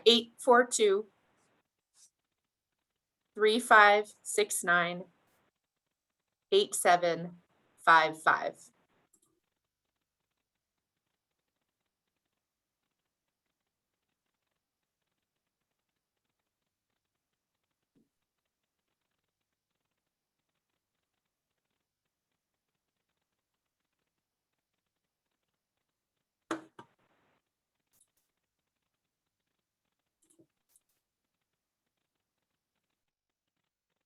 Aha, there's a phone number. Okay, you can hit *6 and you should be able to unmute yourself. Yes. You can hear us. Okay. So you hear us and we can hear you? Yep, we can hear you. Thank you. Yep, Okay, please great. start with your name and address. Okay, so I'm Cheryl Stearns at 1001 Oneida Street, 80220. And you, Hi, I'm Carl Kaufman, and same address, of course. and we just mostly we're letting you know we want to thank you for the opportunity to share our point of view about the proposal for the new Tesla solar panel roof. Yeah, our presentation is short, it's probably 5 minutes, so hopefully we don't use up too much of your time. We realize this is a new product category, and there's a learning curve for everyone with regards to functionality and appearance. We think solar energy is generally good for the environment and will complement our lifestyle and our new electric car usage quite well. It's something we plan to do at some point and on some level for many years. Our aging roof is in need of replacement, and after research, we're pleased with the Tesla solar tiles as a viable option. They are pretty expensive, but over time, most likely will pay for themselves. But more importantly, we feel they are much more attractive and natural looking for this wonderful home in Montclair. Traditional solar panels look somewhat clunky and obtrusive to us, especially on traditional homes with exposed roof areas like ours is. We found a good team to work with Weddell & Sons, as they're an experienced roofer and they're an expert in this new type of installation. They've found it to be a quality product and have seen a high degree of customer satisfaction due to the good looks and the invisible solar integration into an excellent roofing material. Yeah, and note also the inverter and backup battery where you would like to get will fit nicely in our garage. They won't impact the visuals even in our backyard where they would be if they didn't fit in the garage. But they'll fit in the garage fine. They're not too big. And also on that south bay window, it is flat free surfaces. It's not a curved window. And the roof line is, I forget the word she used, but it's straight to match that. And they looked curved there. There's a spout there that kind of rounds it off the one left side of it. But it's three flat surfaces. And so mostly say thank you to Evan and everyone who put in a lot of work collecting stuff and guiding us through all of this and presenting it for us. And thank you for your thoughtful consideration about it. Thank you. We're done. Thank you very much. Are there any questions for the applicants? And Erica, yeah, I think you have one. Yeah, thank you so much for clarifying about the South Bay. I did want to follow up on the dormer at the front. What is on the walls of the dormer now, and are there plans to replace that with anything at this point, or is it staying as it is? Yeah. Yeah, for sure. We want to improve the look of it. They're currently asphalt shingles on the sides of that. And the roof will be black, so certainly the brown is not a good match. I haven't come up with a defined plan for that, but it'll be black, whatever it is. And it'll be either a black asphalt shingle, kind of like what's there. The Tesla ones do not fit well for that small triangle. For them to do that would be not very practical. So there's either whatever material it could be, it'll be very dark or black.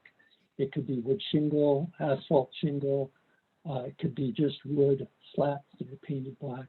But we have not defined a plan for that. I was going to wait until this is finalized before addressing that. But it'll look match the roof as well as could be expected, I think.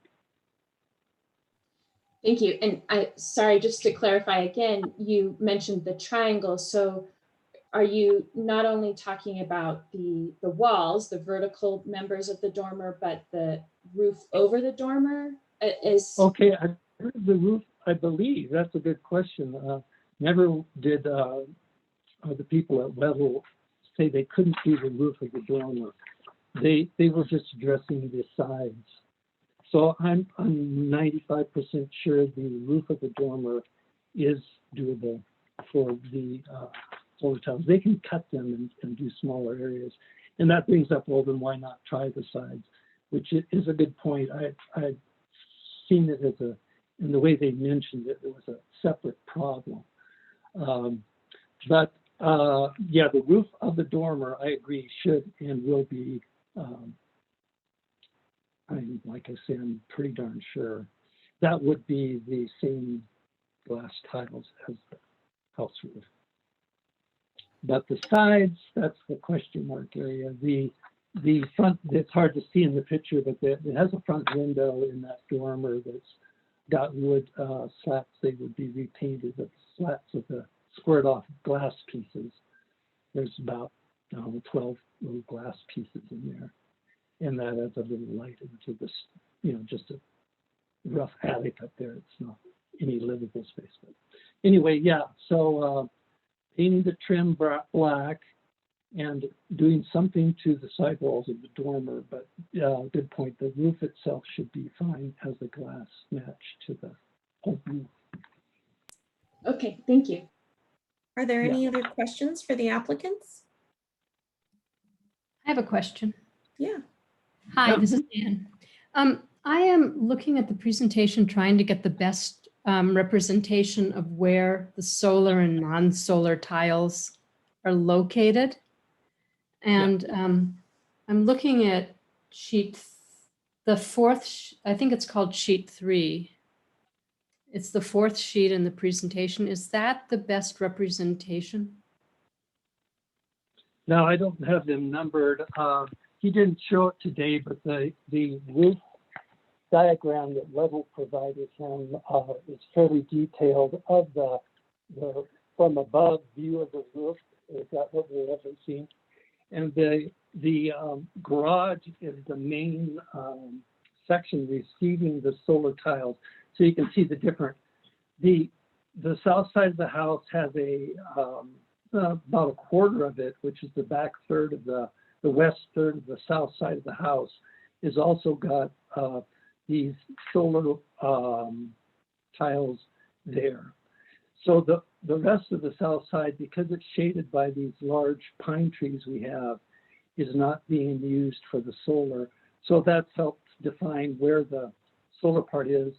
They are on mostly the garage and the back west third of the south side of the house. And they're not highlighted in color, but it's etched out in that design, I believe.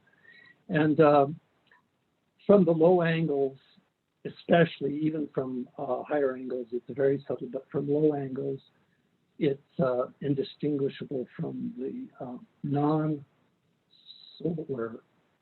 glass tiles. And that was one of their main design goals for the Tesla ones. And that's one area it surpasses other, which are very few competitors to this product. Thank you. Yeah. Any other questions? Okay, thank you for your time. Sorry about the technical difficulties. Oh, thanks. Are there any public comments on this project? Please use the hand raise button at this time. I don't see any hands raised. All right. And Evan, I assume there's no recap?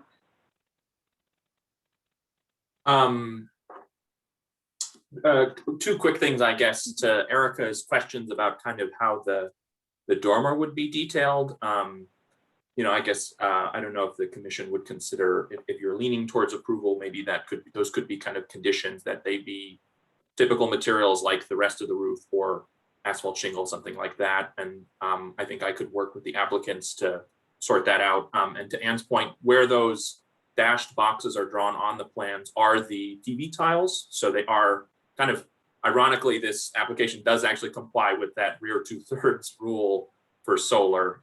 So in some ways, this is almost more of a roofing question than a solar for the applicant. But that's all. Thank you. Thanks. I think I just screwed up my screen. So, all right. So let's move into deliberation. What did everybody think?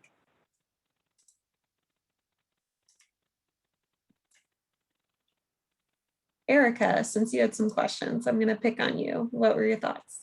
Okay.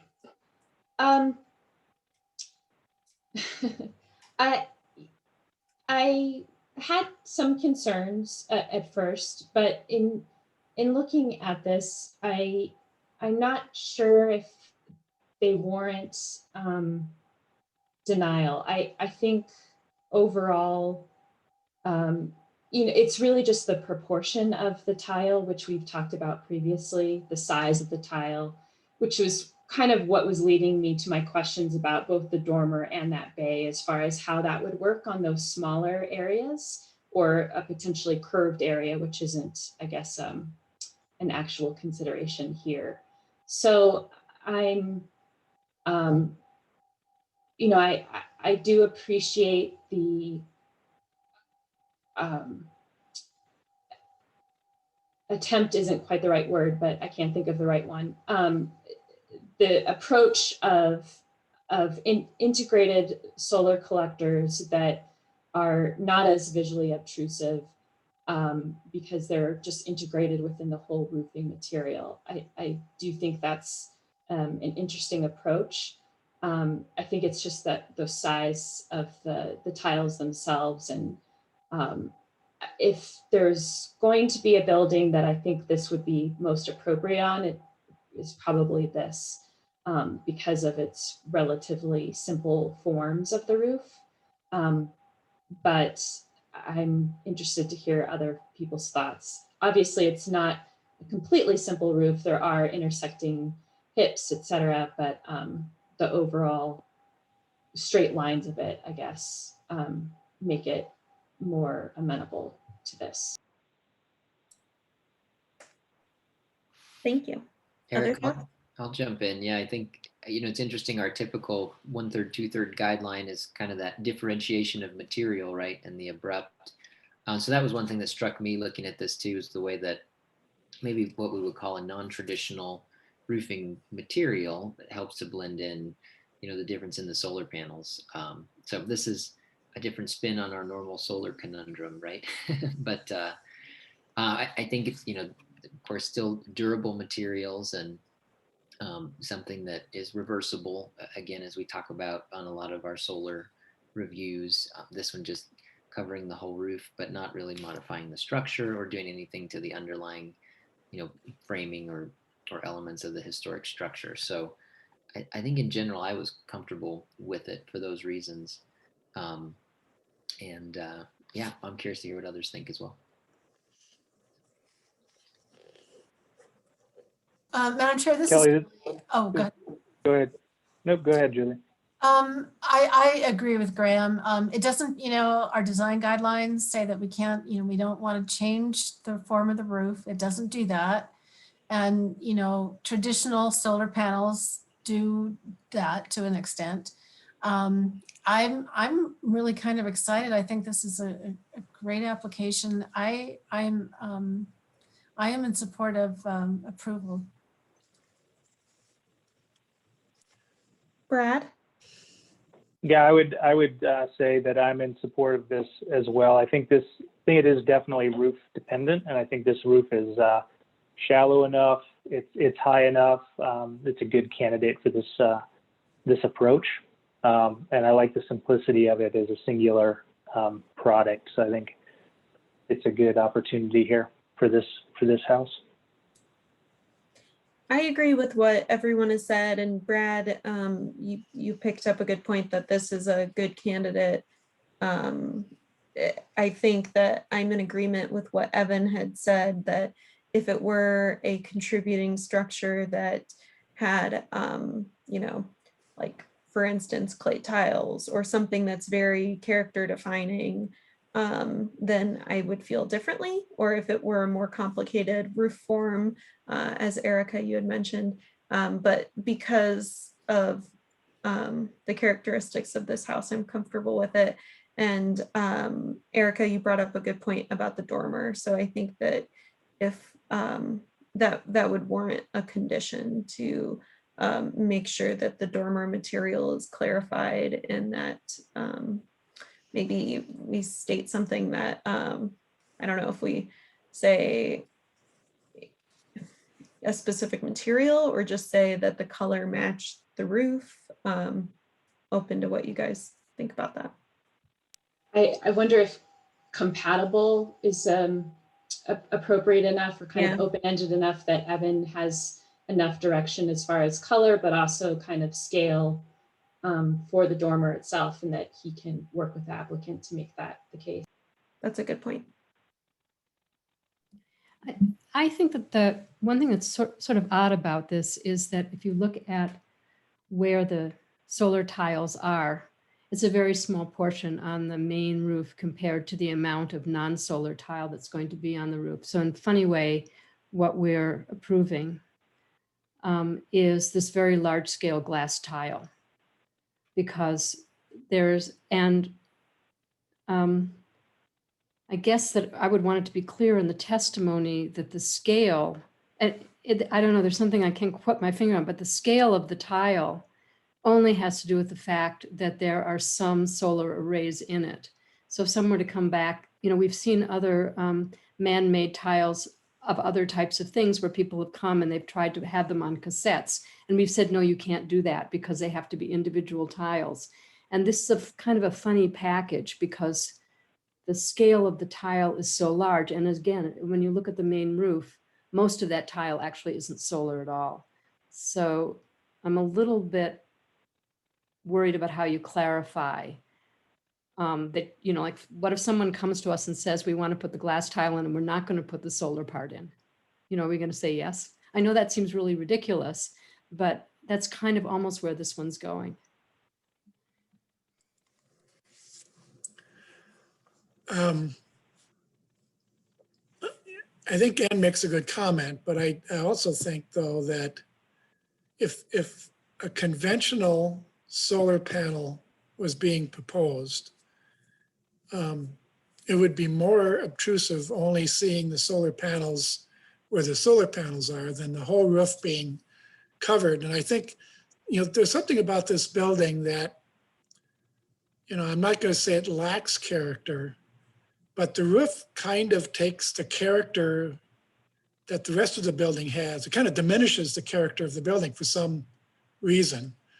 And so using this as a test application for the Tesla tile makes it a strong candidate for that. The other thing is I just happened to be walking through the Montclair Historic District a couple weeks ago. And I was making note, and in fact, I took pictures of solar panels that were installed on ranch-style houses, which were probably non-contributing. I didn't have the documents with me. And what surprised me is that the typical standard solar panel installation on the south sloping roof of a ranch-style house, which is much more visible than what this roof will be from the street, was not as obtrusive as I thought it would be. So I think, again, this is a good candidate for this application. I think it can be a kind of a case study. We should go back and visit it when it's done to see how successful it was. And the main reason why it would be acceptable is that the roof does not really contribute to the character of this building in any particularly strong way. So I think it's a good candidate for this application. However, I'm puzzled by, those trees on the south side are not going to be there forever.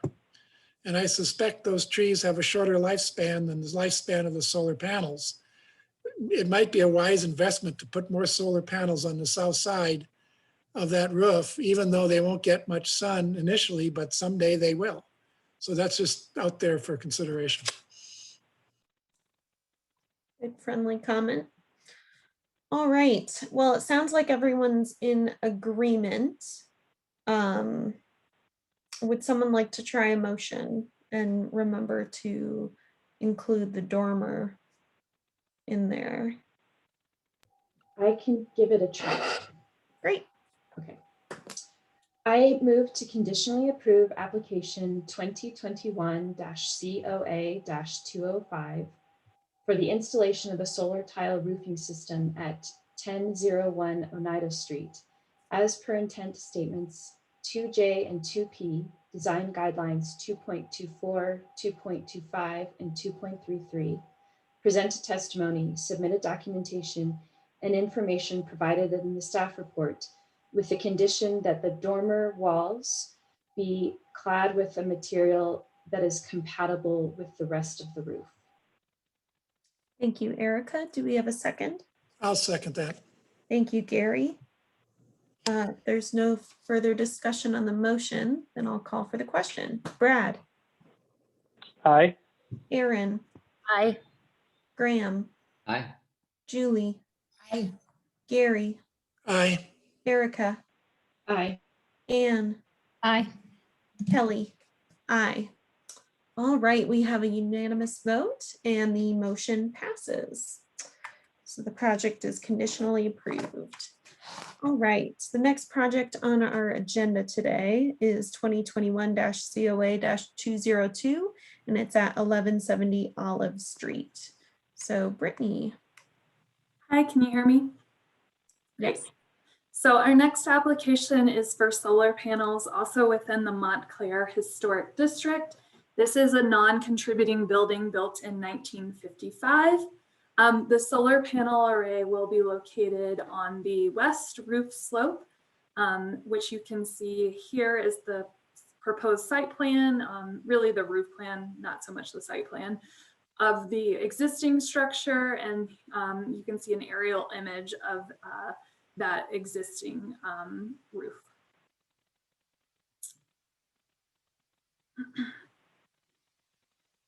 Just give me 1 second to change the slide. We're being a little laggy today.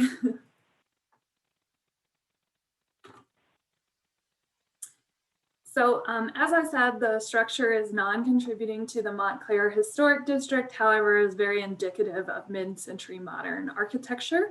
The proposed structure is located on a hill, which will help screen the proposed panels from view, and the panels are proposed to be flat mounted on the roof. This structure already has a large rooftop mechanical unit that is not visible from the public right-of-way, so staff feel that the solar panels will also not be visible from the public right-of-way.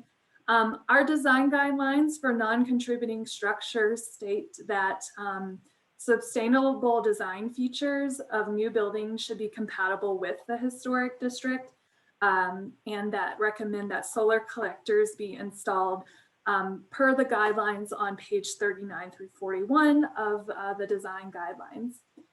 So we believe that the collectors are consistent with the historic context and placement with the diagrams on page 39 through 41. In particular, the diagrams for flat roof structures. Although this is a pitched roof, it is more flat in nature due to the very minimal pitch of that. And the angle is so low that it is barely discernible from the street.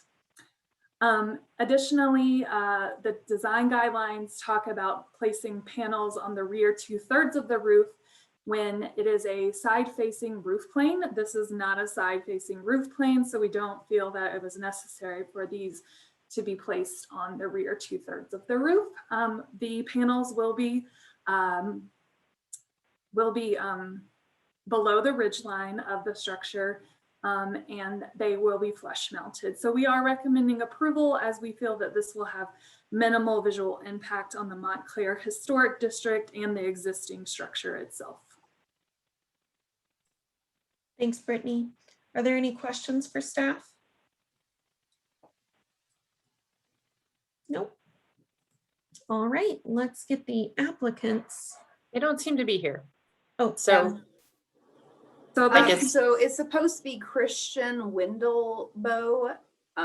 If you are in attendance, maybe under a different name on the list, could you please raise your hand? Otherwise, it doesn't look like they are in attendance. So they did indicate that they may have some issues joining the meeting. I did let them know that the commission can take action without the applicant being present. So they are aware of that. They did indicate that they would try to join the meeting, but it appears that they are not able to. Okay, they had a time conflict or something. They didn't really express to me what the concern was. Okay. Public comment.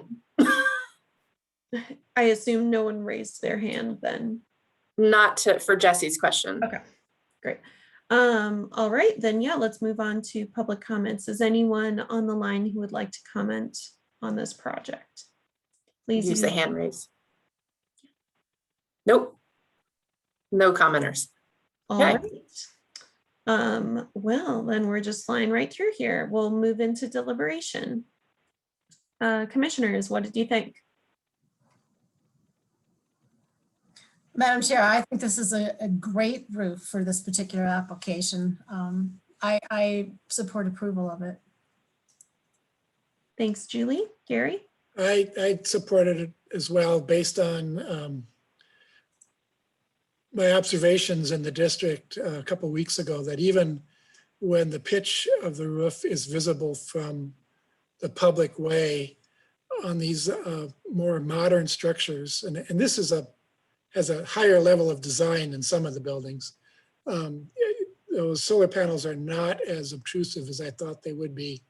And in this particular case, I doubt whether they'd be visible from the public way at all. So I support approval. Thanks, Gary.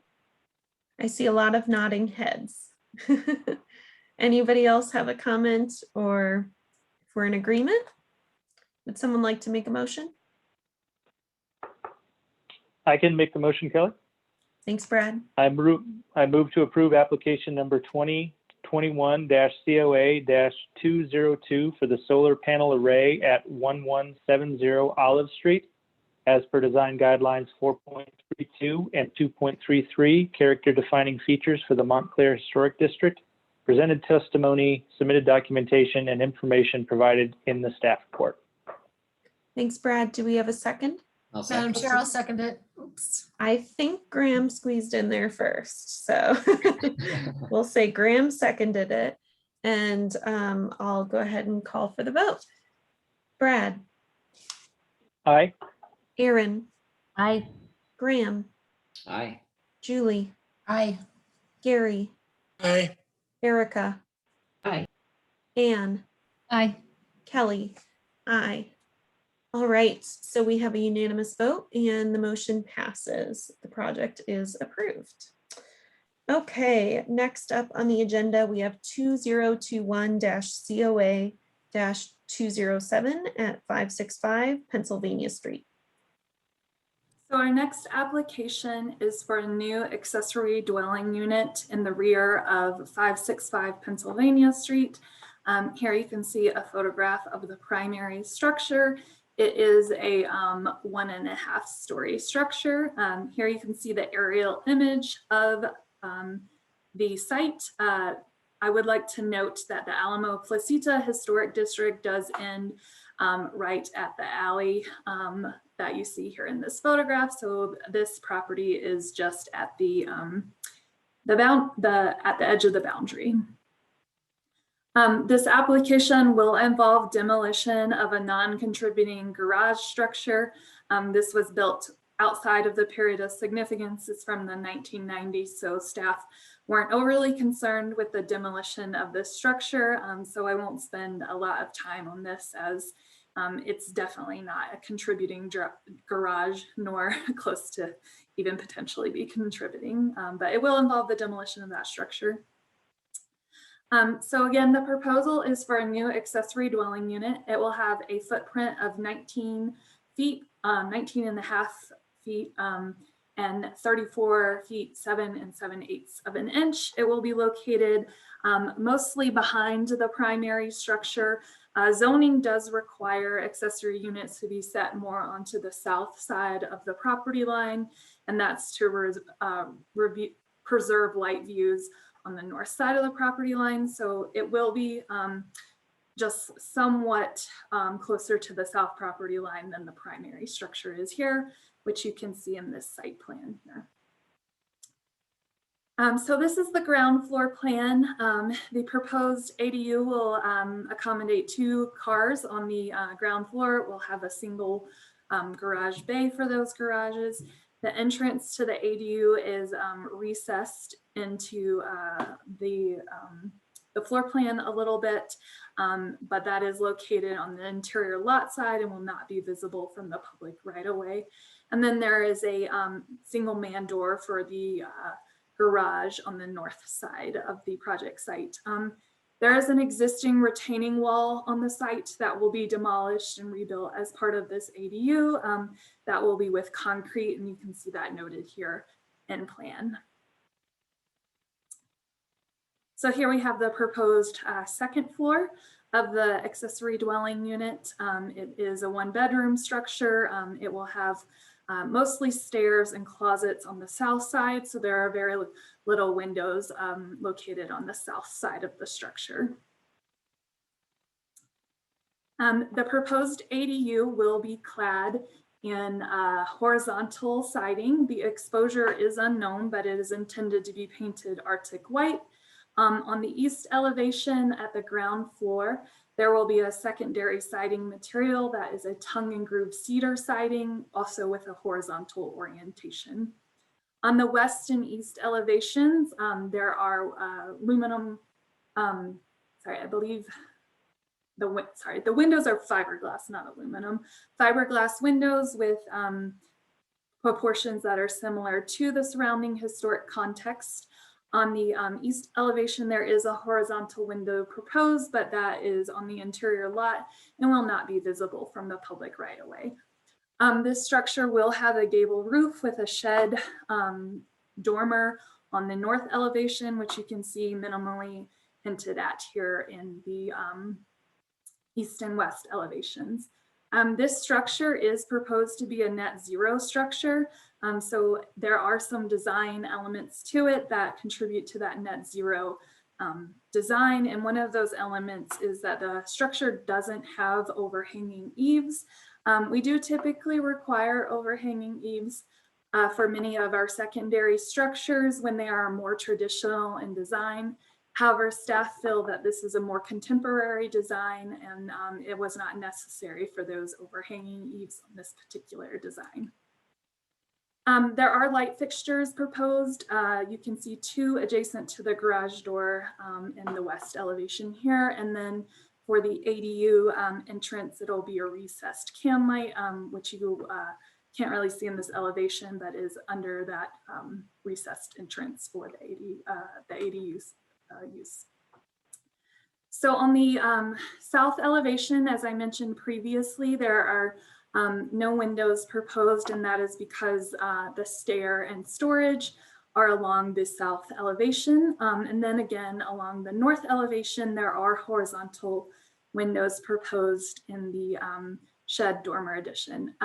The width of these windows is typical of historic window widths. However, they are horizontal in nature. Staff feel that these horizontal windows contribute to the more contemporary design of this proposed ADU and will have limited visibility from the public right away, as this is an interior lot site. And on the corner, a multiplex structure wraps the corner that will provide some screening for these windows. The applicant is proposing a standing seam metal roof, which you can see in the north and south elevation drawings. The standing seam metal roof is intended to contribute to the net zero design of the proposed structure. The applicant is proposing at a later date to install solar panels on the entirety of the south elevation. And those solar panels will support both the energy needs of the accessory dwelling unit and the primary structure. The roof form is maxed out to ensure that it will support those needs.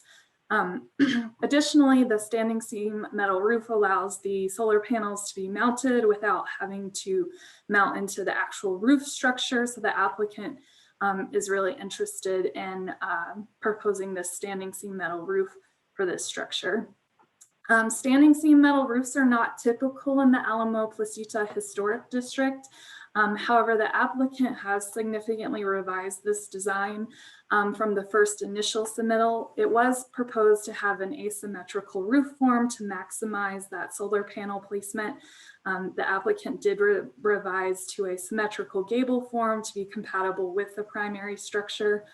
So while they're proposing standing seam, it is a historic material, although you don't quite see it within the Alamo Placita Historic District. We do feel that it's appropriate in this particular instance, as it also contributes to the more modern aesthetic of this proposed ADU.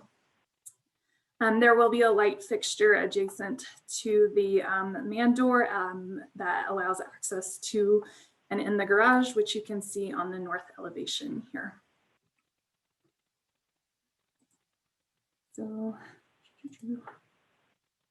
So just here are some isometrics of the proposed ADU.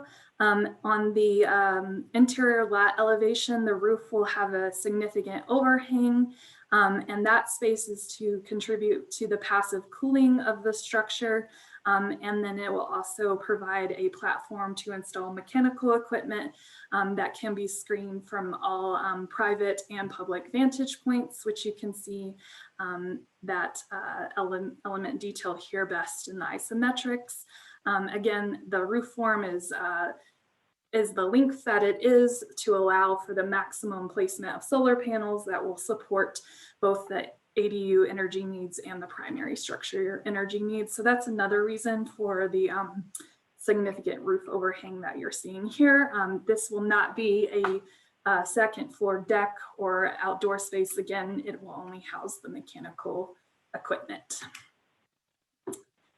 These are additional isometrics. Here you can see that retaining wall best that will be rebuilt as part of this project scope, and that recess entry that allows access up to the second floor, which is the ADU floor.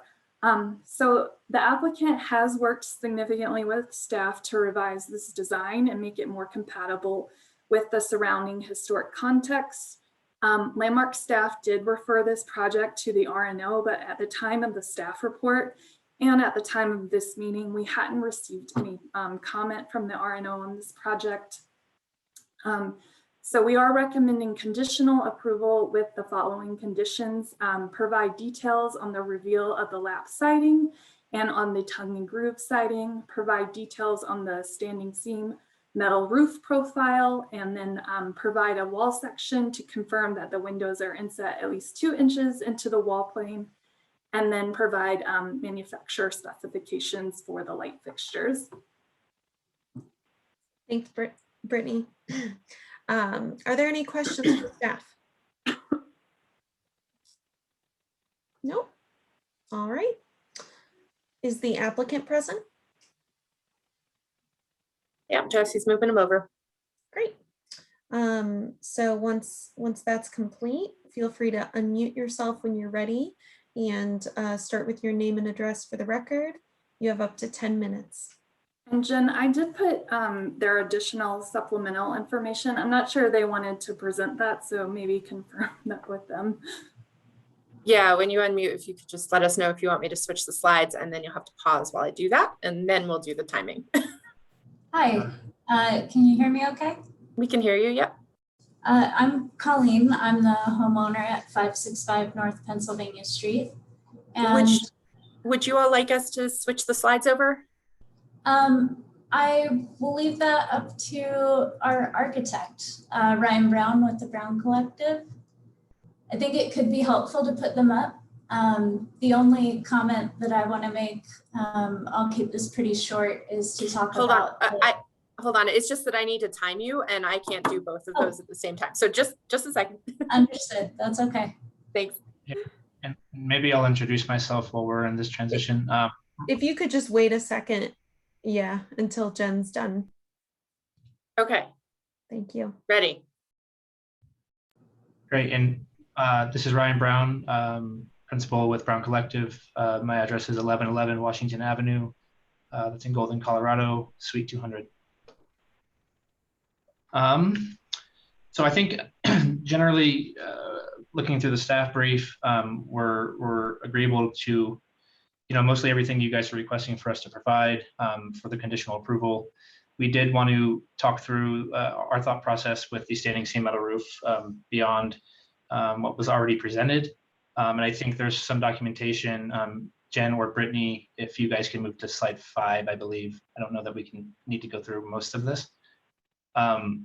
Regarding visibility advantage points in relation to the standing seam roof and the visibility from both 6th Avenue through the alley, the lack of visibility from Logan Street, and the minor visibility that we do have from Pennsylvania. And largely, our thought process through the standing seam design was kind of the U-clamp system that Brittany had mentioned that mitigates any penetrations into this roof. That's twofold. Ultimately, any structural updates and water mitigation that we can try to achieve is something we want to do. I think secondly, easily being able to remove this system from the roof and or altering the roof at a later date. It makes more sense to have the penetrations and or connections be the seam themselves, we felt, versus actually into the structural system and integrity of the roof. And so this being a ground up construction project, we looked pretty closely and heavily at what applications would make the most sense for this particular product. From 6th Avenue, and if you can go one more slide, please. From 6th Avenue, and you can see kind of item D here, the row homes that were mentioned previously mitigate most of the visibility. There's a small percentage that you can see. It's kind of outlined in green there and categorized as D there. And B from Pennsylvania Avenue, you can see from A and B, actually. A is kind of what's representative of the existing conditions. B is what is proposed. And these are obviously rough and loose based on what we know about massing and scale of the adjacent properties in these photos. So ultimately, everything, and we feel everything that we received from staff. And again, Brittany and Jen, thank you for your guys' help to date, getting this design to the point where we all feel comfortable having this meeting, I guess is a good way to put it. I think we're agreeable to all the terms regarding window placement, size, scale, proportions, and providing you guys with any additional supplemental information you need for detailing and exposure, so on and so forth. And we'll get that to you as soon as we can. Colleen, I don't know if you have anything you wanted to add beyond what I've already touched on. Thanks, Ryan. The only thing that I would add is just a comment about the sustainability factor. We took pretty good care to consider ways that we could make this a sustainable build by reducing our landfill impact.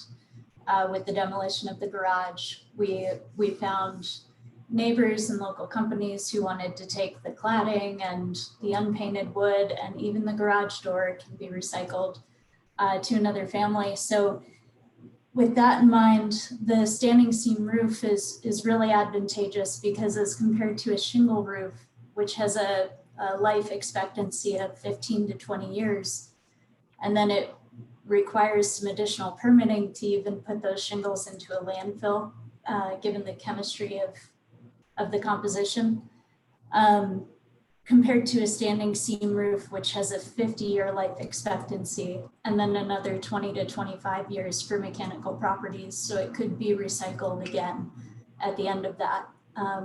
And between that and the low visibility from public vantage points, the fact that it's going to be covered with solar panels, ideally, that's really important to us to get your consideration for that. So I just wanted to mention it. And then again, as Brittany pointed out, that square footage of that south facing roof is really important, because that overhang is what allows us to place enough solar panels to make the entire residence net zero. And we won't have to put any solar panels on the main historical house in order to do that. So we're completely preserving that aesthetic, and that's also really important to us. But I think those are the only things I wanted to highlight. Thanks, Ryan, and thank you, Brittany, for your presentation. Thank you very much. Are there any questions for the applicants? No? All right. Everything was clear. Thanks for your time. Are there any public comments on this project? And please use the hand raise button at this time if you have a comment. I don't see any hands raised at all. All right. Any recap, Brittany? Nope. All right, let's move into deliberation. What did everybody think?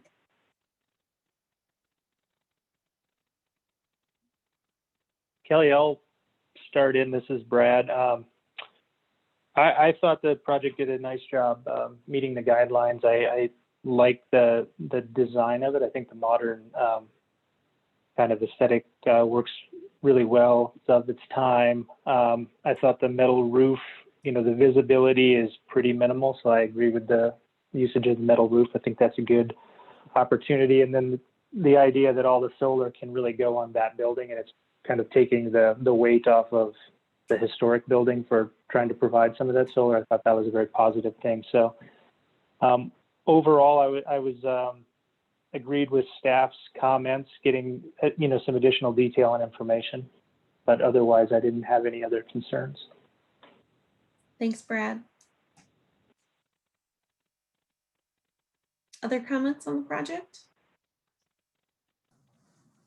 Madam Chair, this is Julie. I just thought the applicants were, I really like, I guess it was really thorough, and they thought out everything, like the overhang for the net zero, the solar on the metal roof. And I love that the purpose of that is to not have to come back to us to put solar panels on their historic house. I thought this was really well thought out, and I just wanted them to know that I appreciate that, and I would support this. Thanks, Julie. I agree. I think Brittany outlined everything really well, and I'm in complete agreement. And I know it's not often that we see such a sustainable project, and so it's really exciting to see that in our historic districts and embracing both the guidelines while also building responsibly. So it's commendable. I see a lot of shaking heads. Speak now if you have any other comments. No? Okay, well, if we're all in agreement, who's going to make the motion? I think it's probably my turn to make a motion here today. Let's do it, Graham. All right, Madam Chair, I move to approve application number 2021-COA-207 for the demolition of the existing garage and new accessory dwelling unit at 565 Pennsylvania Street as per design guidelines 4.1, 4.5, 4.6, 4.8, 4.18, 4.19, 4.32, 5.23, character defining features for the Alamo Placita Historic District, presented testimony, submitted documentation, and information provided in the staff report with the following conditions. Number 1, provide details on the reveal of the lap siding and tongue and groove siding. I think maybe in more specificity, confirm that it meets our 4-inch design guideline. Provide a detail of the standing seam metal roof profile. Provide a wall section and confirm windows are inset at least 2 inches into the wall plane, and provide manufacturer specification for the light fixtures. Thank you, Graham. Do we have a second? Madam Chair, I'll second that. Thanks, Julie. And if there is no further discussion on the motion, then I'll call for the vote. Brad. Aye. Aaron. Aye. Graham. Aye. Julie. Aye. Gary. Aye. Erica. Aye. Anne. Aye. Kelly. Aye. All right, so we have a unanimous vote and the motion passes. The project is conditionally approved. All right, so we have one more project on design review today, and that's 2021-COA-190 at 780 Elizabeth Street. Okay, so this is 780 Elizabeth Street. It was constructed in 1914 and is a contributing building to the East 7th Avenue Historic District. The applicant is requesting to construct a 2-story side addition to the north side of the house to accommodate an elevator and elevator shaft. Okay. So pictured here is the existing and proposed site plan showing that location of that addition and the general footprint. Pictured here are the proposed floor plans so that you can see what that will look like on the interior and how it impacts the exterior. Pictured here is the proposed roof plan.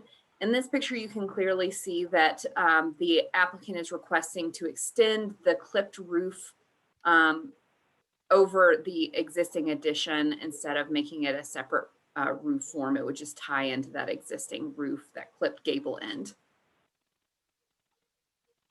And then pictured here are existing and proposed elevation showing the proposed elevator shaft and kind of its visibility and depth from the side of the house. And then here we have a close-up images of or elevations of the proposed addition. The addition will have a 17-foot by 5-foot footprint and will be roughly 25 feet 8 inches in height. The addition will have a shed roof that ties into the existing clipped gable roof. The roof form will be clad in asphalt shingle to match the existing roof. The second story portion of the addition will be clad in a true 3-coat stucco system with half timbering to match the house. Details on that half timbering and stucco system can be found in your application packet. In addition, on the first floor, in addition on the second floor, there is a shift in wall plane towards the east.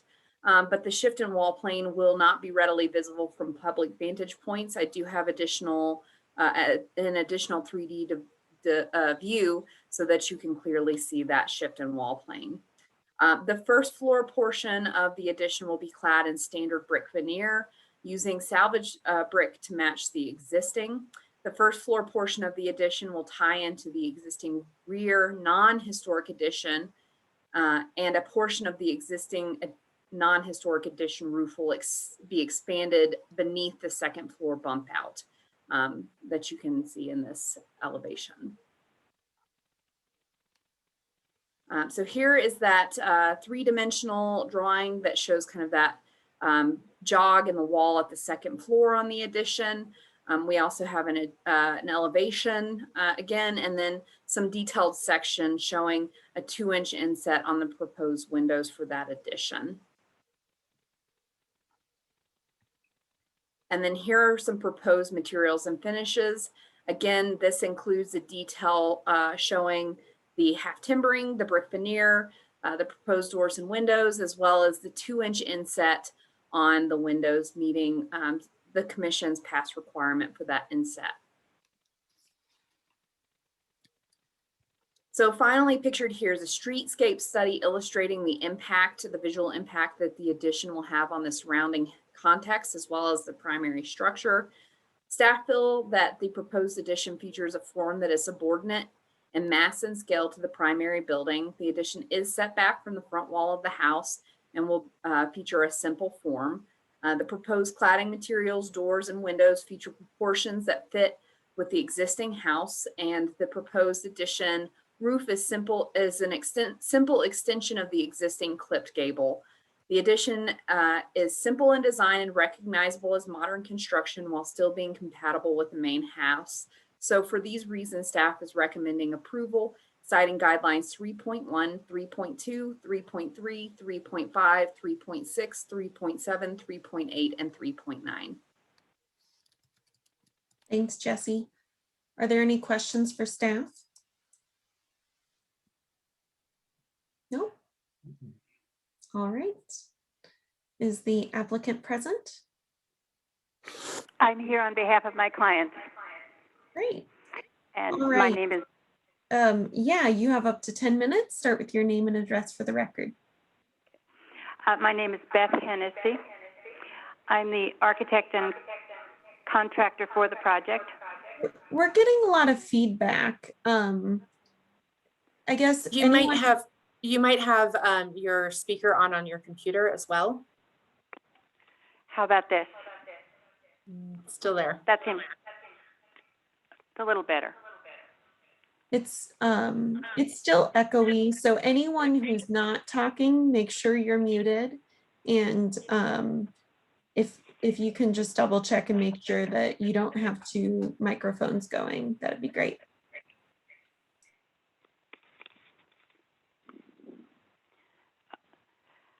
Do I need to proceed with my address?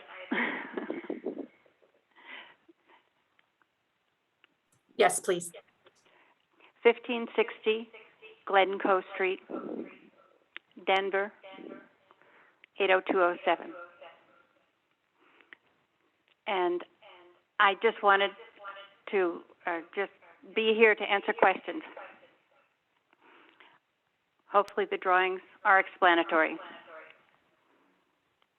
Great. Well, that was our quickest presentation yet. All right, are there any questions for the applicant? Yeah, Graham. You know, the one question that I had or was hoping to talk through a little bit more, and I know it was called out in the applicant's submittal, was the window that's tucked, you know, very closely under the gable there. And just, I know with tight tolerances and retrofit, I wanted to, I guess, chat through that and make sure that, you know, with roof plates and everything coming together, that was something that there was a high level of confidence in fitting, since that's a real tight clip there with that corner on the gable. So I was hoping you might be able to speak to that a little bit. Yeah, we've measured a couple times. We haven't tried to do it yet, but I'm confident we'll be able to. Sounds good. I know in the elevations it shows a little bit clipped, but I know that's likely a little different than that actual field condition there, or the fascia extending down below it. So That's right. There's a very deep bar drafter. understood. Thank you. Any other questions for the applicant? All right, thank you for your time. You're welcome. Are there any public comments for this project? Remember to use the hand raise button. I don't see any hands raised. Okay. Then let's move into deliberation, because I gather you don't have any recap, Jesse. Okay. Great. What did everybody think? Graham, what were your thoughts? Well, I mean, I think with a retrofit like this, you know, working to fit something which is likely necessary in a, you know, a minimally impactful way that also works with all the different constraints of interior space. A lot of times, the interior space is something we can not avoid, but it is not entirely implicated in the exteriors. I think in this case, it partly drives it because of the necessity of the lift. And I did feel like, squeezing a window in the gable is a little snug. It felt tight there, but I mean, I think that the applicants have worked, it even fits within the bulk plane, which is good. And in tying, different elements together and trying to keep this low profile. I didn't see anything that jumped out as a red flag, from our design guidelines, as the staff report mentions. But I'd be curious to hear what other commissioners think as well.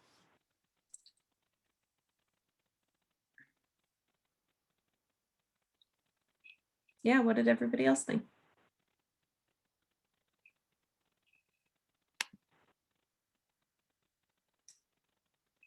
Erica? I'm getting picked on. I think I agree with what Graham has said. I think it's successful as a, small elevator addition to a home, which hopefully allows for, continued use of this home. So I think, the choice of materials on the outside helps to blend it in to the historic house. So I think it meets our design guidelines, and I am supportive of it. Thanks. Any other comments? Okay. Gary, did you have something? You just unmuted yourself.